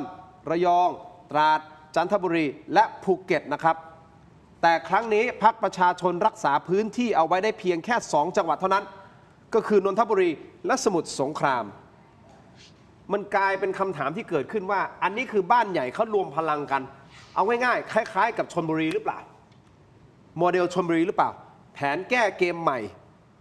เพื่อที่จะเอาชนะส้มในครั้งนี้วิเคราะห์แบบกระชับหน่อยครับพี่ตู่ครับคือการเมืองมันก็คือการออกแบบการต่อสู้ในการเลือกตั้งเนี่ยนะครับซึ่งก็ต้องดูว่าผู้ต่อสู้เดิมเนี่ยได้มาอย่างไร2ก็ต้องวางแผนไปแก้เกมความผิดพลาดเมื่อครั้งก่อนหน้านี้นะครับเพราะฉะนั้นการบริหารการจัดการการเลือกตั้งเนี่ยอย่างที่ผมบอกว่าถ้ากระแสสูงแอร์วอร์สูงเนี่ยนะครับกราววอร์ก็ง่ายนะครับพรรคประชาชนนั้นเขามีแค่เรื่องแอร์วอร์คือเรื่องกระแสอย่างเดียวซึ่งมันจะมีผลแบบกรุงเทพมหานครนะครับหรือว่าปริมณฑลแล้วก็จังหวัดที่เป็นเขตเมืองทั้งหลายซึ่งเนี่ยนะครับมันการแก้เกมก็เป็นไปด้วยความยากแต่ว่าถ้าเป็นจังหวัดตามเงื่อนไขปกตินั้นนะครับในทางการเมืองมีอะไรที่พลิกแปลงนะครับก็เห็นแล้วว่าแพ้ครั้งที่แล้วเพราะอะไรคือคนการเมืองเนี่ยมันมองเห็นแล้วมันสามารถที่จะจับมือวางแผนแก้เกมกันได้ซึ่งขณะที่พรรคประชาชนถ้ากระแสไม่สูงพอก็ต้องเสียแบบนี้ไปยากครั้งต่อไปก็เหมือนกันนะครับถ้ากระแสมันไม่ขาดมันก็จะเจอนะครับพรรคเพื่อไทยเนี่ยเอาในผมเทียบเพื่อไทยก็ยังมีตั้งแต่การจัดตั้งระดับแกนเดิมนะครับเขาไม่ได้พึ่งแอร์วอร์อย่างเดียวแต่ว่าครั้งนี้นั่นผมว่าเขาก็คิดการไปไกลแต่ว่าเมื่อนี่ครับแอร์วอร์มันไม่เอื้ออำนวยนะครับดังนั้นพอเราดูสถานการณ์ณขณะนี้กรุงเทพเนี่ยซึ่งเป็นจุดที่สร้างความรู้สึกให้เกิดขึ้นกับเขาลงพื้นที่กรุงเทพทำให้เขาคิดว่าเขาจะได้เกมได้คะแนนถึง200เพราะว่าอารมณ์มันได้เลยนะครับลงพื้นที่นี่มันใช่เลยทีนี้เนี่ยพอพื้นที่อื่นๆนั้นพรรคที่เป็นพรรคคู่แข่งนั้นเขาก็แตะมือนะครับวางแผนสู้กับเขามันก็จึงตีแตกในหลากหลายพื้นที่อย่างที่เราก็ไม่คาดคิดเหมือนกันเขาก็ไม่คาดคิดครับอาจารย์จะเสริมอะไรตรงนี้ไหมฮะมันคือเพราะอาจารย์พูดถึงชลบุรีที่บ้านใหญ่มาจับมือกันถูกต้องไหมฮะมันก็ทำให้แข็งแกร่งแล้วมาสู้กับส้มคือการเลือกตั้งเนี่ยนะคะมันก็จะมี2อย่างคือกระแสกับกระสุนนะสีส้มเนี่ยมีกระแส แล้วก็กรุงเทพเนี่ยมันจะเป็นลักษณะการเลือกแบบนี้คือถ้ากระแสขึ้นเนี่ยก็ยกจังหวัดประชากรไทยพลังธรรมไทยรักไทยแบบมากันเป็นยกจังหวัด แล้วก็ปริมณฑลก็จะคล้ายๆกันนะคะในครั้งนี้เนี่ยพรรคสีส้มเนี่ยเขาก็ยึดไอ้ที่เป็นเขตเมืองของเขาเนี่ยเขาก็ยังยึดเอาไว้ได้ แต่จุดที่มันเป็นนอกเมืองออกไป มันจะมีลักษณะของการที่มันไม่ได้ต่อสู้เรื่องกระแสอย่างเดียวมันมีกระสุนอะไรต่ออะไรเข้ามา แล้วถ้าเผื่อว่ากกต.ไม่ได้ไปจัดการไอ้กระสุนดินดำที่มันเข้ามาเนี่ยมันก็จะส่งผลให้บ้านใหญ่บ้านใหม่ทั้งหลายเนี่ยมันทำงานได้นะเพราะฉะนั้นอันเนี้ยเขาก็สูญเสียตรงนี้ไปแล้วก็อย่างที่ดิฉันบอกว่าการที่ประชาชนมาออกเสียงน้อยลงไป 12% เนี่ยมีนัยสำคัญต่อพรรคสีส้มเป็นหลักเลยโอเคคุณผู้ชมครับมาดูกันนิดนึงนะฮะมาเปิดแล้วนะฮะสมุทรสาครขอบคุณมากครับตอนแรกผมจะเรียกสมุทรปราการขึ้นมาก่อนเพราะว่าสมุทรปราการเขาบอกว่ากลายเป็นเมืองหลวงของพรรคส้มก่อนหน้านี้ถูกต้องไหมฮะแต่ไม่เป็นไรสมุทรสาครก่อนได้ไม่เป็นไรผมโอเคสมุทรสาครชนะ2เขตเสียให้ภูมิใจไทย2เขตอันนี้คือสมุทรสาครครับปี66นะเขายกเขตเลยของเขายกจังหวัดเลยพอมาปึ้งปี69ครับเสีย2นะครับเขาแบ่งเขตใหม่ใช่ไหมพี่ตู่ไม่เดิมเขามีผู้แทน3คนแล้วพอปี69เพิ่มเป็น4คนโอเคนี่นะครับนี่คือสมุทรสาครมาดูสมุทรปราการหน่อยคือเนื่องจากว่านะครับน้องชายนายกอบจเนี่ยลูกของคุณเฮียมอประหลัดแต่อุดมเนี่ยนะครับเขามาลงพรรคภูมิใจไทยนะครับเพราะฉะนั้นอบจของสมุทรสาครเนี่ยซึ่งเขามีความแข็งแรงและครอบครัวนี้เนี่ยนะครับชาวบ้านเขามีความรักใคร่พี่ชายเขาถูกยิงที่เป็นข่าวใช่ไหมถูกสยิงแล้วก็หลังจากนั้นน้องชายก็มาเป็นแทนเป็นนายกอบจครั้งนี้เนี่ยน้องชายเขามาลงในนามพรรคภูมิใจไทยก็ร่วมกับทางอบจในท้องที่นี่ก็คือจุดเปลี่ยนของสมุทรสาครก็เลยให้เป็นภูมิใจไทย2เขตนะครับคุณผู้ชมสมุทรปราการต่อทีมงานน่ารักมากทำมาให้เราดูนะครับชนะไป7เขตสำหรับพรรคประชาชนแต่เสียให้ภูมิใจไทย1เขตฮะตีแตก1เขตสมุทรปราการซึ่งก่อนหน้านี้คุณพิธาลิ้มเจริญรัตน์ก็ลงไปในพื้นที่แล้วมีการปราศัยแล้วเขาบอกว่าเปรียบเสมือนเป็นเมืองหลวงของพรรคส้มเลยนะฮะในสมุทรปราการแต่สุดท้ายโดนไป1สมุทรปราการบ้านดิฉันเองดิฉันเกิดที่สมุทรปราการเคยลงเลือกตั้งด้วยดิฉันเคยลงสมัครรับเลือกตั้งที่นี่ด้วยแล้วทีนี้เนี่ยอาจารย์เขตอะไรครับตอนนั้นเขต6ป่ะตอนนั้นลงเขต1เขต1เขตเมืองว่าแต่ว่านานมาแล้วหลายคนยังไม่ได้เกิดโอเคสมัยนั้นพรรคประชากรไทยใช่ค่ะใช่ปี 2535/1รอบนั้นมีเลือกตั้งทั่วไป2 ครั้ง2535เหรอครับค่ะหลายคนยังไม่ได้เกิดยังโอเคต่อทีนี้เนี่ยตรงนี้เนี่ยสมุทรปราการเนี่ยเดิมก่อนที่สีส้มจะมาครองเนี่ยมันจะเป็นของพรรคเพื่อไทยสีแดงมาก่อนสีแดงเข้ามาก่อนใช่ไหมแล้วครั้งนี้เนี่ยสีแดงเขาจะมาทวงคืนแล้วสีน้ำเงินเขาก็มาด้วยทีนี้มันก็เลยไปชนกันสีแดงกับสีน้ำเงินตัดกันนะก็รอดได้สีน้ำเงินมาเขต1ใช่ค่ะนะครับไปต่อกันแล้วครับคุณผู้ชมจังหวัดระยองนะฮะชนะ3 ตัดภาพหน่อยแน่นอนปี66เขากินรวบนะฮะ5เขตนะครับแต่พอมาปี69ครับได้มา3ครับเสียพื้นที่ไป2ก็คือเสียให้ภูมิใจไทย1ประชาธิปัตย์อีก1นะครับนี่คือระยองนะฮะอันนี้โดนตีแตกไปนะครับประชาธิปัตย์ขึ้นมาถึงระยองเลยคุณทินลองดูนะคะคือเดิมสมัยก่อนเนี่ยเขายกจังหวัดสมัยก่อนที่พรรคส้มจะมาครองแทนเนี่ยนะครับเป็นพื้นที่ของประชาธิปัตย์ใช่เพราะท่านปิตุเตชะอยู่นี่ใช่ไหมคุณสาธิตยังไงนะอาจารย์ใช่ก็คือเราดูนะคะว่าเขต1เนี่ยยังส้มเนี่ยยังรักษาเอาไว้ได้แทบทุกพื้นที่ที่เขาได้ยึดครองคือเขต1มันคือสำคัญยังไงมันเป็นเขตเมืองมันเป็นเขตที่ความเจริญทั้งหมดเนี่ยมันจะอยู่ที่ตรงเนี้ยนะครับมันเพราะฉะนั้นเนี่ยสีส้มเนี่ยจะยึดครองที่เขต1ได้เป็นส่วนใหญ่เขต3ที่พรรคประชาธิปัตย์ได้ไปก็คือคุณพระสินปิตุเตชะนะฮะญาติคุณสุนสาธิตนะฮะเศรษฐีภูมิใจไทยคุณชัดชัยปิตุเตชะคือนามสกุลเดียวเขาก็คนละพรรคนะครับนายกอบจเขาก็ปิตุเตชะครับไปต่อกันที่ตราดหน่อยนะครับดูตราดหน่อยฮะ 1 เขตเรียบร้อย ไป จันทบุรีด้วยใช่ไหม จันทบุรีเสียให้ภูมิใจไทยทั้งหมด 3 เขตเลยครับจันทบุรีไปหมดเหมือนกันนะฮะอันนี้คือตราดก็หายไป จันทบุรีก็ไปเหมือนกันเนี่ยฮะเป็นของภูมิใจไทยภูเก็ตเขาชนะ 2 เขตเสียให้กล้าทำ1 เขตนะครับคราวนี้ตราดกับจันทบุรีอะครับวิเคราะห์สั้นๆได้ไหมฮะพี่ตู่ว่าทำไมไปให้ภูมิใจไทยหมดเลย คือ คือความจริงเนี่ยนะครับผมมองว่าคือจันทบุรีเป็นจังหวัดที่แปลกๆเหมือนกันนะเขาเลือกไปเขาเดิมนะเขาเลือกเหมือนกรุงเทพทุกอย่างพรรคประชากรไทยสมัยคุณสมัครเห็นไหมชนะกรุงเทพแล้วก็จันทบุรีมีพิษณุโลกอยู่คน แต่จันทบุรีนี่เขาก็ผ่านการยกมา และหลังจากนั้นประชาธิปัตย์ก็มาสลับ และจนกระทั่งพรรคเพื่อไทยมาครอง ครับ และจนกระทั่งมาถึงอนาคตใหม่ก้าวไกล แล้วก็มาครั้งนี้ก็ภูมิใจไทย ครับ ผมว่าเนี่ยนะครับการออกแบบการเลือกตั้งนี่สำคัญ เพราะว่าตอนอนาคตใหม่ ก็เจอปรากฏการณ์ย้ายพรรคกันทั้ง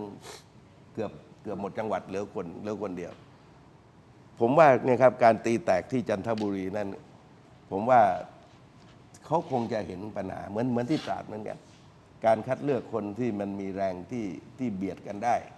นะครับ ก็คือหมายความว่าที่พรรคประชาชนในนามก้าวไกล หรืออนาคตใหม่เคยชนะนะครับ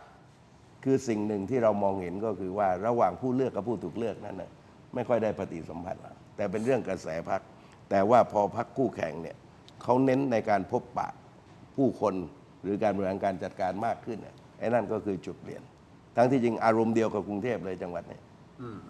อาจารย์เสริมเลยไหมฮะ ก็คงประมาณพี่ตู่แหละค่ะ เราไปกันต่อภูเก็ตเมื่อกี้นี้สักครู่เราเปิดแล้วใช่ไหมชนะ 2 เขตเสียให้กล้าทำ1 เขตนะครับกล้าทำไปถึงภูเก็ตนี่ฮะเขต 3 ของภูเก็ตเป็นของกล้าทำแล้วก็1 กับ 2ก็ยังเป็นของพรรคประชาชนนะครับเอาละครับคุณผู้ชมตัวเลขยังไม่เป็นทางการนะฮะก็คงจะต้องรอตัวเลขอย่างเป็นทางการประกาศจากทางกกต.ออกมานะครับแต่ที่แน่ๆอีก1 ประเด็นที่เราต้องคุยกันก็คือประชามติ ค่ะ ซึ่งประชามติคะแนนออกมาคุณผู้ชมครับ เห็นชอบให้มีร่างรัฐธรรมนูญฉบับใหม่ 19,882,882 คะแนน ตีไปประมาณสัก 60%ไม่เห็นชอบอยู่ที่ 10,502,889 ตีไปอยู่ที่ประมาณสัก 32%ไม่แสดงความเห็นไม่น้อยนะฮะ อยู่ที่ 2,879,535 คะแนน ตีไปประมาณสัก 8.66% คุณผู้ชมครับ นี่คือผลนับคะแนนออกเสียงประชามตินับเสร็จ 94% ณ เวลา 8:53 นาทีที่เราทำข้อมูลนะครับ เดี๋ยวถ้ามีอันนี้อ้างอิงจากกกต.นะ ถ้ามีอะไรเพิ่มเติมค่อยว่ากัน คราวนี้พอเห็นชอบร่างรัฐธรรมนูญฉบับใหม่ ขั้นตอนต่อไปจะเป็นยังไง ทั้งสองท่านคิดว่าจะมีการร่างรัฐธรรมนูญฉบับใหม่หรือไม่ เพราะว่าภูมิใจไทยเป็นแกนนำจัดตั้งรัฐบาลแล้ว เดี๋ยวมาฟังความคิดในสองท่านแต่ขออนุญาตนิดนึงฮะผมขอขายของก่อน ผมขอมอบของก่อนเอ๊ะทีมงานของผมหายไปไหนอ่ะอ๋ออยู่นี่ครับขอบคุณครับพี่ตู่ครับขออนุญาตนะครับ อาจารย์ครับขออนุญาตนะครับ คุณผู้ชมครับคุยกันมานานนะฮะขอบคุณผลิตภัณฑ์นะฮะไมบาซินจากเกรเตอร์ฟาร์มานั่นก็คือเม็ดอมซิงค์พลัสนะครับมี3สูตรที่มีคุณประโยชน์จากวิตามินหลากหลายชนิดครับเม็ดอมซิงค์พลัสวิตามินซีและโคคิวเทนกลิ่นองุ่นมะนาวเม็ดอมซิงค์พลัสลูทีนและบิวเบอรี่กลิ่นแบล็คเคอร์เรนต์เม็ดอมซิงค์พลัสเบต้ากลูแคนกลิ่นสตรอเบอรี่นะครับซิงค์มีส่วนช่วยในการทำหน้าที่ของระบบภูมิคุ้มกันและกระบวนการต่อต้านอนุมูลอิสระถ้าเจ็บคอไอหรืออยากเสริมภูมิคุ้มกันนะครับเลือกไมบาซินจากเกรเตอร์ฟาร์มาหาซื้อได้ที่ร้านสะดวกซื้อซุปเปอร์มาร์เก็ตร้านขายยาทั่วประเทศไมบาซินจากเกรเตอร์ฟาร์มาก้าวสู่60 ปีอย่างมั่นคงและยั่งยืนนะครับขอบคุณมากๆนะครับไมบาซินที่อยู่เคียงข้างถกไม่เถียงนะครับสำหรับคุณผู้ชมที่ชมรายการอยู่ขอบคุณนะฮะอย่าเพิ่งไปไหนฮะเรามีคลิป2 คลิปที่อาจจะบ่งบอกถึงความรู้สึกของคนในประเทศณตอนนี้หลังจากเลือกตั้งซึ่ง2 คลิปนี้ถ้าดูไปแล้วนะครับอาจจะไปตรงใจกับความรู้สึกใครต่อใครหลายคน อยากให้จับตาดูคลิปหนึ่งเป็นคลิปโมเดิร์นคลิปใหม่อีกคลิปหนึ่งน่ะเป็นคลิปย้อนเวลากลับไปพลาดไม่ได้นะครับเดี๋ยวผมเปิดนะเดี๋ยวผมเปิดนะอย่าเพิ่งเปลี่ยนช่องอย่าเพิ่งไปไหนนะครับผมขออนุญาตนิดนึงครับมอบของดีๆต่อเลยนะครับนี่คือยาดมสมุนไพรจากอ้อยอโนสดนะครับตามมังกรทองนะครับแต่วันนี้ขอแนะนำยาน้ำแก้ร้อนในเขากุยจากอ้อยอโนสดบรรเทาไข้ตัวร้อนครับทานได้ทั้งเด็กและผู้ใหญ่มีจำหน่ายตามร้านขายยาทั่วประเทศอ่านคำเตือนในฉลากและเอกสารกำกับผลิตภัณฑ์ก่อนใช้ อ้วยอันโอสถนะครับยาน้ำแก้ร้อนในเขากุยขอบคุณมากๆนะครับอ้วยอันโอสถที่อยู่เคียงข้างถกไม่เถียงนะครับสำหรับคุณผู้ชมที่ยังไม่ได้โหวตก็โหวตกันเข้ามานะครับว่าคุณพึงพอใจกับผลการเลือกตั้งอย่างไม่เป็นทางการในครั้งนี้หรือไม่โหวตกันเข้ามานะครับใน YouTube ของเราขอบคุณอ้วยอันโอสถอีกครั้งหนึ่งนะครับคุณผู้ชมมาต่อกันที่ Seagull Electric นะครับเครื่องใช้ไฟฟ้าขนาดเล็กที่ตอบโจทย์ทุกการใช้งานขอแนะนำครับปั่นเร็วแรงระดับมือโปรพร้อมชนทุกเมนูปั่นนะครับเครื่องปั่นอเนกประสงค์ Power Pro 2 ลิตรปั่นได้ละเอียดทั่วถึงรอบทิศทางระบายความร้อนได้ดีนะครับแกร่งทนมอเตอร์ทองแดงแท้ 100% ปลอดภัยมั่นใจด้วยระบบ Safety Lock Seagull Electric เครื่องใช้ไฟฟ้าขนาดเล็กที่ตอบโจทย์ทุกการใช้งานนะครับขอบคุณมากๆเลยนะครับนี่นะฮะและ Seagull Electric นะฮะขออนุญาตมอบให้นี่คือผมเปิดให้ดูเลยของข้างในเป็นอย่างนี้นี่คือเครื่องบดสับอาหารแบบไร้สายครับอาจารย์เวลาทำน้ำจิ้มขนาดเล็กเนี่ยพอดี เนี่ยเดี๋ยวพกพาได้นะฮะแบบไร้สายนะครับขออนุญาตอาจารย์นะครับของพี่ตู่นี่ผมใส่เป็นกล่องให้เดี๋ยวผมค่อยเก็บให้อาจารย์นะครับนี่ครับขอบคุณมากๆเลยนะครับขอบคุณ Seagull Electric นะครับต่อกันที่ยาธาตุน้ำขาว49 บาทฝาสีฟ้าตราหารคู่นะครับมาตรฐานสากลหาซื้อง่ายตามร้านขายยาแผนปัจจุบันทั่วไปราคาเพียง49 บาทเข้าถึงง่ายครับจาก HK Pharmaceutical นะครับยาธาตุน้ำขาว49 บาทนะครับแก้ท้องอืดท้องเฟ้อรักษาลำไส้อักเสบฆ่าเชื้อโรคในลำไส้นะฮะยาธาตุน้ำขาวตราหารคู่ครับมอบให้อาจารย์กับมอบให้พี่ตู่นะครับท่านละ2 ขวดนะครับขอบคุณมากๆเลยนะครับยาธาตุน้ำขาวตราหารคู่ที่อยู่เคียงข้างถกไม่เถียงอย่าลืมนะครับอย่าเพิ่งไปไหนเรามีคลิป2 คลิปนะฮะที่จะบ่งบอกถึงความรู้สึกของคนในชาติณตอนนี้2 คลิป 2 อารมณ์หรือเปล่าไม่แน่ใจนะครับแต่ที่แน่ๆขออนุญาตนะครับสนับสนุนโดยผงปรุงรสรสหนึ่งนะครับมีให้เลือกหลากหลายรสชาตินะครับปรุงอร่อยแน่รสหนึ่งไม่ว่าจะเป็นรสไก่รสหมูรสเนื้อต้มผัดแกงทอดยำหอมอร่อยได้ทันใจต้องรสหนึ่งครับนัมเบอร์วันปรุงอร่อยแน่รสหนึ่งครับโปรโมชั่นตรุษจีนนี้พิเศษนะครับ1 แถม 1และโปรโมชั่นสุดคุ้มอีกมากมายหาซื้อได้แล้ววันนี้ที่ Shopee Lazada TikTok และ Gourmet Market นะฮะรวมถึงฟู้ดแลนด์และซุปเปอร์มาร์เก็ตทั่วไปปรุงอร่อยแน่รสหนึ่งนะครับขอบคุณมากๆครับรสหนึ่งนะครับที่อยู่เคียงข้างถกไม่เถียงครับและนี่มอบให้นะครับคุณตู่จตุพรและอาจารย์นันทนานะครับนี่ต่อกันที่กาแฟครับคุณผู้ชมเติมความเข้มเต็มรสกาแฟด้วยกาแฟบัดดี้ดีนเอ็กซ์ตร้าเบลนด์นะครับกาแฟดำคั่วสุดเข้มสูตรเข้มข้นที่หอมอร่อยเข้มสะใจชงดำก็อร่อยเติมนมก็อร่อยลงตัวทดลองบัดดี้ดีนเอ็กซ์ตร้าเบลนด์หอมเข้มขมไม่เปรี้ยวในราคาคุ้มค่าเพียง129 บาทได้มากถึง165 กรัมสุดคุ้มขนาดนี้ลองได้แล้ววันนี้ที่ 7-Eleven ทั่วประเทศบัดดี้ดีนอร่อยเข้มไม่เปรี้ยวเต็มรสกาแฟบัดดี้ดีนนี่ฮะขอบคุณนะครับอาจารย์ครับอันนี้ให้ตาสว่างกันไปเลยฮะขอบคุณครับพี่ตู่ครับนี่ฮะกาแฟเสร็จก็ต้องมีอันนี้ฮะขออนุญาตนะครับของดีครับอันนี้คือ Farmhouse Choco Pink ครับนี่ฮะช็อกโกพิงค์โดนัทเค้กช็อกโกแลตนะครับเนื้อนุ่มละมุนฮะหอมกลิ่นช็อกโกแลตสอดไส้คัสตาร์ดสตรอเบอรี่นะครับไส้แน่นเต็มวงรสชาติหวานกำลังดีพร้อมกลิ่นหอมของสตรอเบอรี่อบใหม่ไม่ทอดนะครับเหมาะสำหรับเป็นของว่างที่ช่วยเติมพลังอาจารย์นันทนาอาจจะต้องการพลังในช่วงนี้หลังจากต่อสู้ในฐานะสวมาอย่างโชคโชนมากมายอย่างหนักหน่วงนะฮะก็ขอมอบเป็นกำลังใจและเป็นกำลังให้เพื่อบอกว่าเป็นอาจารย์ดีๆไม่ชอบเป็นแบบพี่ตู่นะฮะนั่งหลอมรวมนะฮะที่มีกันแค่2 คนเท่านั้นเองนะฮะขอบคุณมากๆนะครับต่อกันที่นวัตกรรมใหม่ครับ Brentech Tri-Screen ครับจอเสริมสุดล้ำที่สามารถทำงานพร้อมกันได้ถึง4 หน้าจอในเวลาเดียวกันด้วยความคมชัดระดับ Full HD และการเชื่อมต่อที่ง่ายสุดๆครับเพียงเสียบสาย USB Type C ก็พร้อมใช้งานทันทีนะครับหนักเบาด้วยพกพาสะดวกนะฮะกดเข้าไปที่หน้า Facebook Tero Digital อย่าพลาดตอนสั่งซื้อนะครับใส่โค้ด Let's Play AI Let's Play AI รับส่วนลดทันที 2,000 บาทครับรับส่วนลดทันที 2,000 บาทนะครับมี2ขนาดให้ด้วยกัน14 นิ้วและ16 นิ้วนะครับอย่าลืมนี่ใส่โค้ดนี้ Let's Play AI รับส่วนลดทันที 2,000 บาทครับขอบคุณมากๆครับ Brentech Tri-Screen นะครับมีอีกไหมฮะชนไม่ต้องเนาะอ๋อมีเหรอชนสั้นๆนิดนึงแล้วกันฮะไปที่ Shopee Lazada TikTok Facebook พิมพ์คำว่า CHOL ครีมทามือ CHOL ครีมทามือท่านจะได้ครีมทามือสูตรน้ำมันหอมระเหยครับนี่ฮะไม่มีน้ำหอมผสมเลยนะฮะไม่มีสารสังเคราะห์มาจากธรรมชาติล้วนๆครับน้ำมันหอมระเหยครับอยู่ในแฮนด์ครีมนี้นะครับราคาเข้าถึงง่ายนะครับเป็นสินค้าที่ชาวต่างชาติยอมรับเพราะว่าผมขายในไอคอนสยาม Central World M Quartier King Power สยามพารากอน มาหลายปีแล้วนะครับแล้วตอนนี้ผมมีจัดอีเวนต์อยู่ที่ Terminal 21 อโศกนี่นะฮะไปได้เลยนะครับตอนนี้นะครับนี่ฮะครีมทามือสูตรน้ำมันหอมระเหยนะครับฟื้นฟูซ่อมแซมบำรุงผิวมือนะครับจากธรรมชาติถ้าท่านเป็นสายธรรมชาติสายบำบัดชอบทาครีมทามืออยู่แล้วนะครับลองเข้าไปดูครับพิมพ์คำว่า CHOL ในช่องทางนะฮะในช่องทางของ Shopee Lazada TikTok Facebook นะครับขอบคุณมากๆเลยนะครับนะฮะคุณผู้ชมครับสั้นๆนิดเดียวสูตรจัดตั้ง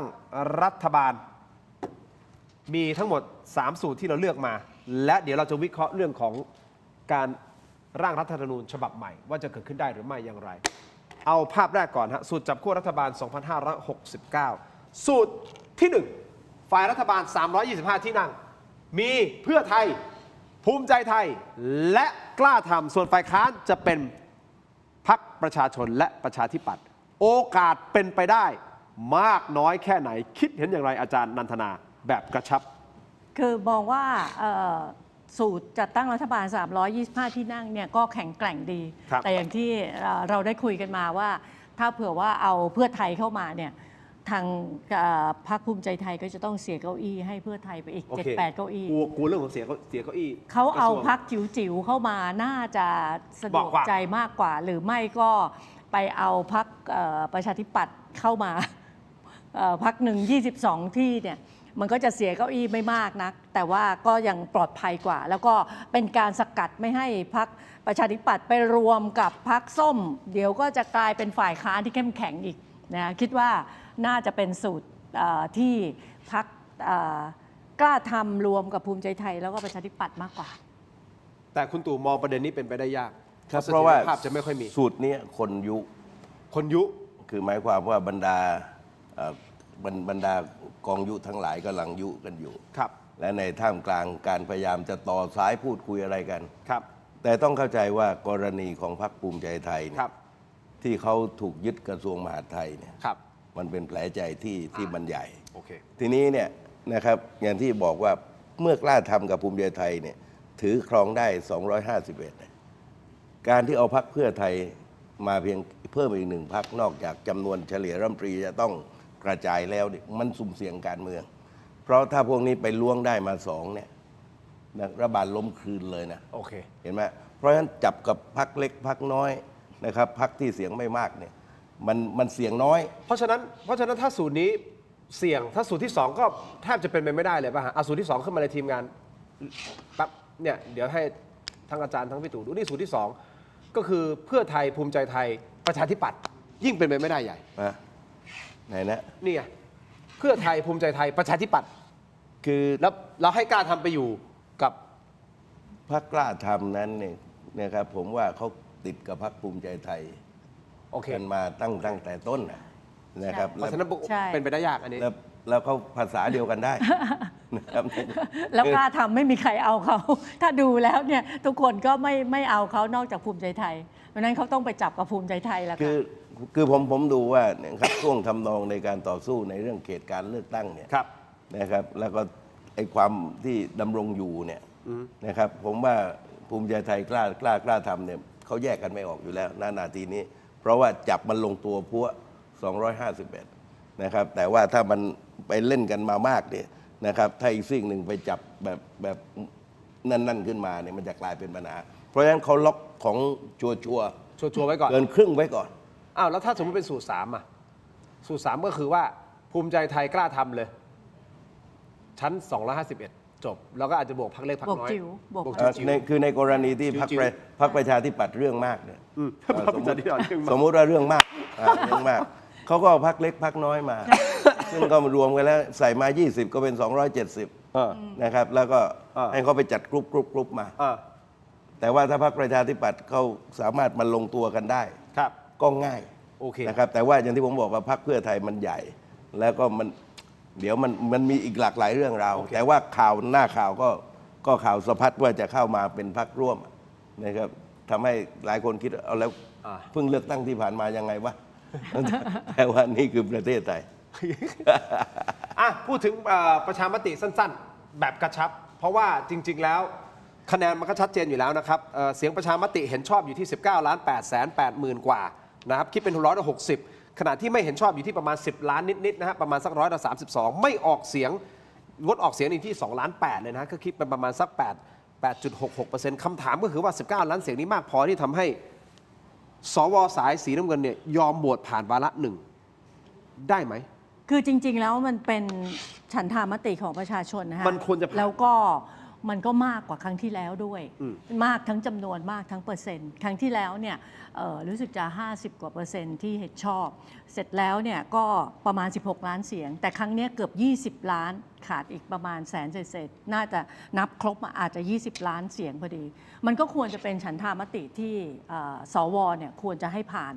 นะคะเพราะว่าถ้าอย่างนี้แล้วเนี่ยสวก็ไม่ได้มาจากการเลือกของประชาชนพอประชาชนเขาลงประชามติให้เปลี่ยนรัฐธรรมนูญใหม่สวยังไม่ให้อีกอันนี้สวจะมีปัญหาแล้วก็ประชาชนเองก็จะกลับมาลื้อว่าตกลงมีสวไปทำไมนะคะเพราะฉะนั้นตรงเนี้ยเดนคิดว่าเสียงม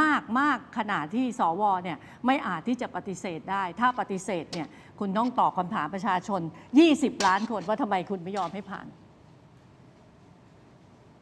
คือผมเนี่ยนะครับกาช่องไม่แสดงความคิดเห็น แต่ผมก็ไม่นึกไม่ถึงว่าบางคนมันจะไม่แสดงความคิดเห็นได้ถึง2.8 ล้าน2 ล้านกว่าเลยนะ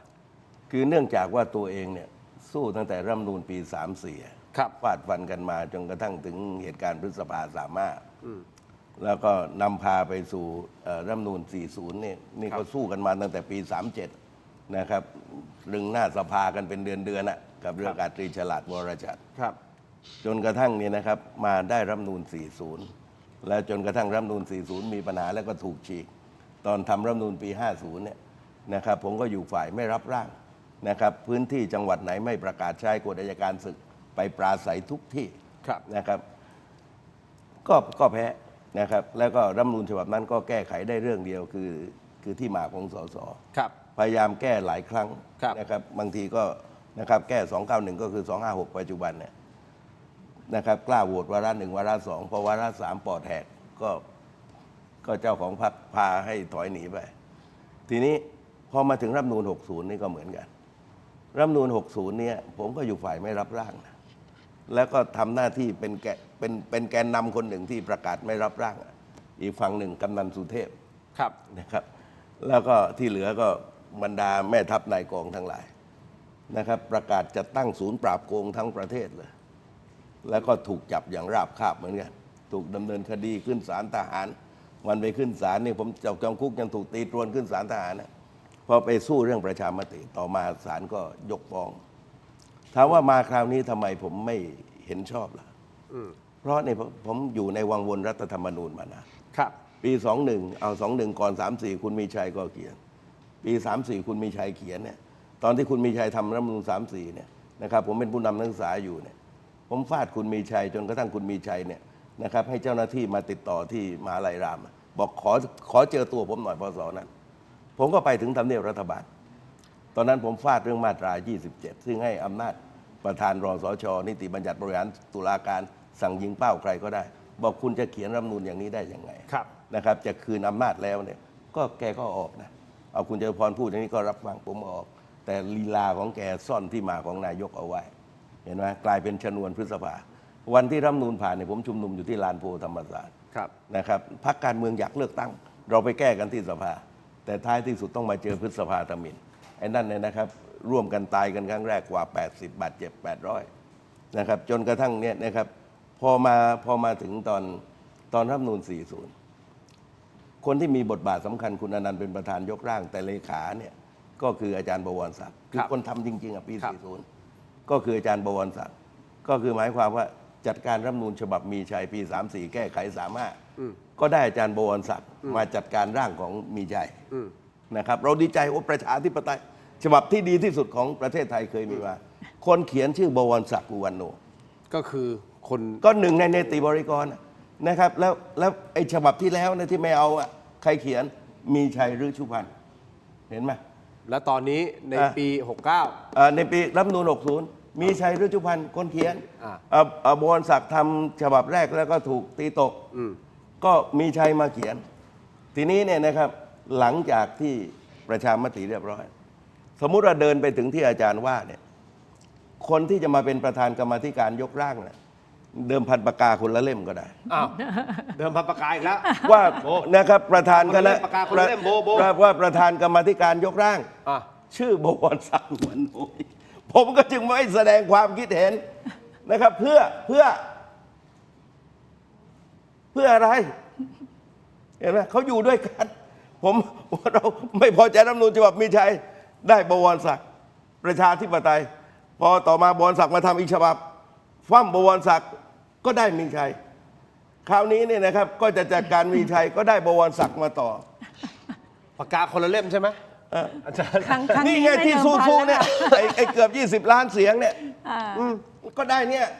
แล้วผมนี่อยู่มา30 กว่าปีแล้วกับสู้เรื่องรัฐธรรมนูญก็ไอ้2 คน 3 คนเนี่ยอาจารย์พิสุก็นั่งอยู่ในรัฐบาลแล้วผมไหวก็คือหมายความผมสู้เนี่ยสู้เอาไปเอาฟาดของร่างอาจารย์มีชัยไปเขาได้ร่างบวรศักดิ์มาต่อ ไม่เดิมพันแล้วค่ะ เพื่อ ไม่เสียปากกาแล้วเพราะเชื่ออย่างที่คุณตู่ว่าก็คือว่า โอเค เป็นไปได้ค่ะที่จะได้อาจารย์บวรศักดิ์มาเป็นประธานยกร่าง แต่ว่าตรงนี้เนี่ยยังไงก็ตามเนี่ยเดนก็คิดว่าการยกร่างใหม่เนี่ยเนื้อหามันก็จะต้องไม่เหมือนกับปี ครับ 60 ที่มันมีรูรั่วมากมายมันอัปลักษณ์มาก แตะไปตรงไหนรั่วตรงนั้นนะเดนคิดว่าประชาชน 20 ล้านคนเนี่ยเห็นแล้วว่าไปต่อไม่ได้จริง ๆ เพราะฉะนั้นใครก็ตามที่จะขึ้นมาเป็นประธานยกร่างรัฐธรรมนูญซึ่งยังไม่ถึงตรงนั้นนะคะแต่ถ้าเข้ามาแล้วเนี่ยก็คงจะต้องเห็นหัวประชาชน คือไม่ใช่ไปร่างในรูปแบบลักษณะเนื้อหาทิศทางเดียวกับปี 60 มันจะต้องแตกต่างแล้วก็เป็นฉบับที่ประชาชนเนี่ยน่าจะยอมรับได้นะคะซึ่งดิฉันก็ยังมีความหวังเหมือนกับคน 20 ล้านที่ออกไปลงประชามติว่ารัฐธรรมนูญฉบับนี้มันไปต่อไม่ได้จริง ๆ แต่ขั้นตอนกระบวนการเนี่ยมันจะต้องเข้าสภา มันจะต้องเข้าสภาแล้วก็เริ่มต้นแก้ 256 มาตรา 256 ในรัฐธรรมนูญฉบับ ต้องใช้ นี้ เสียงพวกอาจารย์นันท ซึ่งก็จะต้องไม่ใช่พวกดิฉันนะ เป็นสวเสียงข้างมาก เขาไม่รับดิฉันเป็นพวก เขาไม่นับดิฉันเป็นพวกคือสวเสียงข้างมากเขาไม่ให้นะถ้าครั้งนี้1 ใน 3ไม่ผ่านคือแก้ 256 ครั้งที่แล้วมันก็ไม่ผ่านไงฮะก็เลยต้องยุบสภา แล้วครั้งเนี้ยถ้าเผื่อ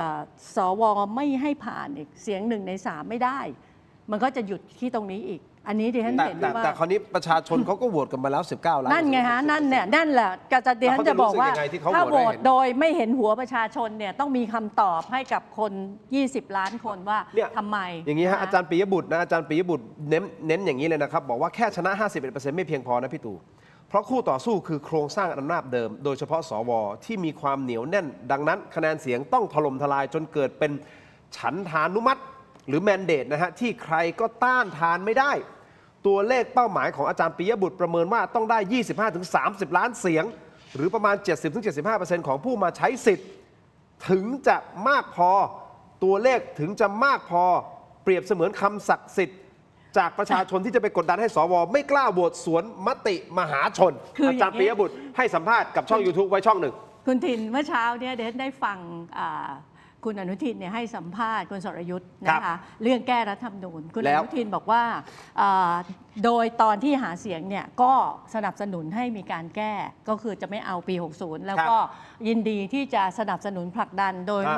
ไม่แตะหมวด 1 หมวด 2 ซึ่งโอเคเรื่องหมวด 1 หมวด 2 ไม่ใช่เป็นประเด็นปัญหาเลยนะไม่เปลี่ยนไม่แก้อะไรก็ได้ แต่คุณอนุทินได้พูดอย่างนี้ถ้าคุณอนุทินได้พูดอย่างนี้ก็แปลว่าองคาพยพของคุณอนุทินเนี่ยสนับสนุนองคาพยพในนั้นเนี่ยเดนก็เหมารวมว่าคุณอนุทินเนี่ยก็ใกล้ชิดสนิทสนมกับสวเสียงข้างมากทำไมคุณอนุทินจะไม่ไปโน้มน้าวชักชวนให้เขามาให้1 ใน 3ของสวแก้รัฐธรรมนูญตรงนี้เพราะว่าถ้าไม่แก้แล้วแก้ไม่สำเร็จมันเหมือนประชามติครั้งนี้กลายเป็น0นะคะเราไม่เห็นหัวประชาชน 3,000 กว่าล้าน ที่เขาออกมาแล้วเขาตั้งใจที่จะเปลี่ยน แล้วก็ถ้าเผื่อคุณอนุทินมีเจตจำนงที่จะแก้จริงๆเนี่ยคุณอนุทินก็ไปโน้มน้าวเพื่อนสนิทของคุณอนุทินที่อยู่ในสวเสียงข้างมากเนี่ยให้มาช่วยแก้ เชื่อเหมือนพรรคประชาชนโดนทำเอว โอ้โหพี่ตู่ อย่างนี้ไม่ เจ็บเลยนะเนี่ย ก็เชื่อเดียวกันก็มันก็ชัดหนึ่งเปิดไฮโลแทงกันอยู่แล้วนี่แต่ว่ายังไงพอทีนี้เขาเนี่ยถูกข้อกล่าวหา ครับ ว่าวัวสวสั่งสวได้ ครับ เห็นไหมเขาไปเล่นตามบทนี้ที่อาจารย์ว่าเนี่ยเหมือนกับคราวที่ทำ MOA เนี่ยเขาก็เดินยากเห็นไหม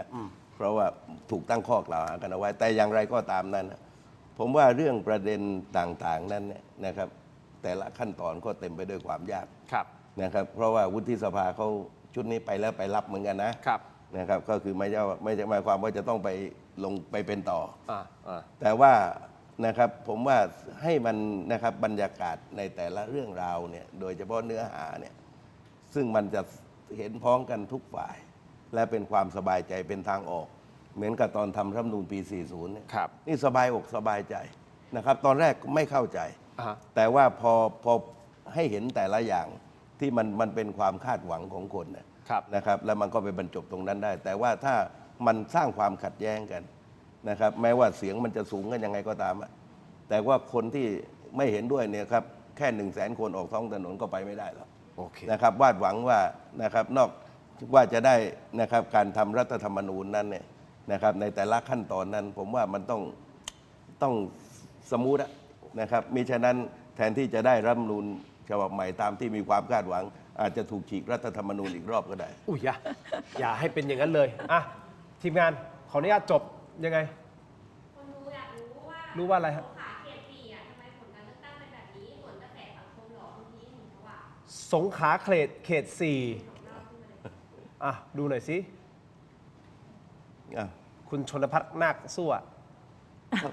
ก็ไม่เคยในพื้นที่เนี่ยไม่มีใครคิดว่าเขาจะแพ้สักคนคู่แข่งขันก็ไม่มีใครคิดว่าจะชนะเขาได้นะครับทุกคนวางแผนมาสอยเขาหลังเลือกตั้งเสร็จทั้งนั้น โอเค คือหมายความแข่งขันยังไงให้ตายก็สู้เขาไม่ได้นะครับไม่ต้องถามเหตุผล โอเค อันนี้เป็นบ้านใหญ่ไหมหรือบ้านใหม่ ไม่ เป็นบ้านใหม่ ไม่ วัยรุ่นสร้างตัว แต่ที่แน่ๆผมไม่แน่ใจว่าคุณสิริโชคโสภาเขตไหนพี่ได้ดูใจของเพื่อนพี่ไหมฮะคุณสิริโชคโสภา แกไม่ได้ เขตไหนนะสงขลาเขตไหนนะ เขตนาทวี เขตนาทวีใช่ไหม เขตเจ็ดสงขลา เขต7ใช่ไหมโอเค คะแนนเขาห่างกันเยอะไหมไม่รู้ อันดับ ไป 3 ไป3เลยอ่ะ 18,000นะฮะ24,000กล้าทำอันดับ 2ภูมิใจไทย 34,000โอเคเขต7นะของสงขลานะครับไม่เป็นไรเดี๋ยวคงมีโอกาสได้พูดคุยกันอีกทีหนึ่งเรามีคลิป2คลิปใช่ไหมฮะที่บ่งบอกถึงบรรยากาศของคนในประเทศไทยนะตอนนี้เปิดเลยได้ไหมฮะคลิปแรกเลยครับผมอยากจะเปิดตั้งนานแล้วครับ ผมอยากให้คุณผู้ชมดูเร็ว2 คลิปต่อกันเลยใช่ไหมงั้นต่อกันเลยครับมาเชิญชมครับ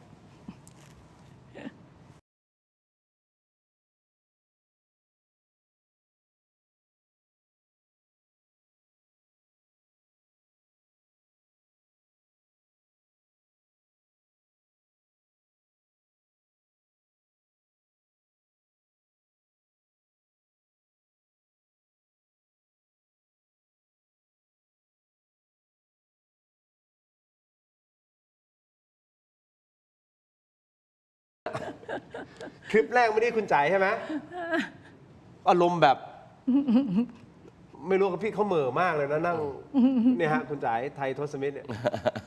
อารมณ์นี้เลย ส่วนในคลิปหนึ่งช่างแม่มันคือมีคุณตู่จตุพรอยู่ในเหตุการณ์คุณตู่อยู่ในที่เดียวคุณตู่ ผมจะเล่าให้ฟัง วันนั้นเนี่ยนะครับจะมาจัดสงกรานต์กันที่เสียมเรียบตอนนั้นคุณทักษิณยังไม่กลับประเทศไทย ครับ ก็นะครับก็ให้พี่น้องคนเสื้อแดงเนี่ยไปเจอกันที่เสียมเรียบ ครับ การทุกด่านอำนวยความสะดวกหมด ทีนี้ผมเนี่ยนะครับต้องคือบินไปก่อน ครับ พอบินไปถึงพอลงทำท่าจะลงเครื่องมีรถนะครับรถขบวนจัดรอ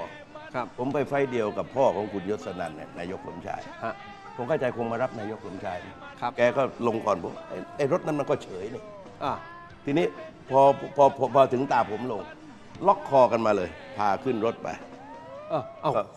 ล็อกคอเลยเหรอฮะ บรรดา ตายแล้วสิ ล็อกคอก็เล่นบรรดาหมู่มิตรกระซิบ ล็อกคอ ว่า แบบนั้น มี ผม เย นึก อะ ว่าล็อกคอแบบว่าปรับทัศนคติ ก็ไอ้ขบวนนั้นปรากฏว่ามารับผม ทีนี้พาก็ไปในค่ายเนี่ยเขามีห้องจัดเลี้ยงนะครับวงดนตรีกินเหล้า ครับ ที่ผมบอกบรรดานักรบทั้งหลายก็พา ทีนี้เนี่ยนะครับไอ้การชนเหล้าเมื่อก่อนเขาชนกันเป็นวง ตอนหลังก็แยกมานะครับแยกมาชนทีละคนเรายืนพื้นเนี่ย หล่นเลยนะครับหล่นก็ความแล้วก็ให้น้ำให้ท่ากว่าจะพาขึ้นเวทีได้ แสดงว่าไปกันหนักพอสมควร นักก็คือหมายความว่า โอเค เอาไปเนี่ยนะครับเอาชนกับจนทีละแก้วเนี่ยนะครับก็เนี่ยรุ่งเช้ามาก็ยังจะต้องตามมาดูย้อนหลังว่ามันเกิดอะไรขึ้น จำไม่ได้ นี่ก็ผมเข้าใจว่าน่าจะเป็นตัวแทนอารมณ์ของคนบางกลุ่มในประเทศไทยนะตอนนี้นะ ประมาณนี้แล้วก็อีกฝั่งหนึ่งก็จะเป็นอีกอารมณ์หนึ่ง ก็เพลงนี้ก็ร้องแล้วก็ไม่ได้อยู่บ้านอ่ะ อ่ะแล้วโหวตรายการนะครับคุณผู้ชมคุณพึงพอใจกับผลการเลือกตั้งอย่างไม่เป็นทางการในครั้งนี้มากน้อยแค่ไหนนะครับพอใจที่ 30% นะฮะไม่พอใจอยู่ที่ 56% เฉยๆอยู่ที่ 14% นะฮะโหวตกันเข้ามาขอบคุณมากๆเลยครับ 24,000 โหวตนะฮะสูงสุดเลยฮะขอบคุณมากๆเลยครับที่โหวตกันเข้ามานะครับเพราะฉะนั้นขอให้ทุกท่านมีความสุขเท่าที่เราจะมีได้ นี่ถือว่าเป็นคำที่มีเหตุผลที่สุดตั้งแต่จัดรายการมา แล้วเราขอให้รัฐบาลชุดใหม่นะครับทำให้เศรษฐกิจดีแล้วกัน ก็เป็นความหวังอันสูงสุด ครับผม แล้วก็เปลี่ยนรัฐธรรมนูญสำเร็จด้วย นั่นก็เป็นเจตนารมณ์ โอเคครับ ขอบคุณแขกรับเชิญของเรานะฮะอาจารย์นันทนาคุณตู่นะครับแล้วเราจะปิดท้ายอีกครั้งหนึ่งกับคลิปนะครับขอบคุณมากครับอาจารย์นันทนา ครับ ขอบคุณครับ ดีครับ ขอบคุณคุณผู้ชมทุกท่านนะฮะติดตามรายการครับสวัสดีครับ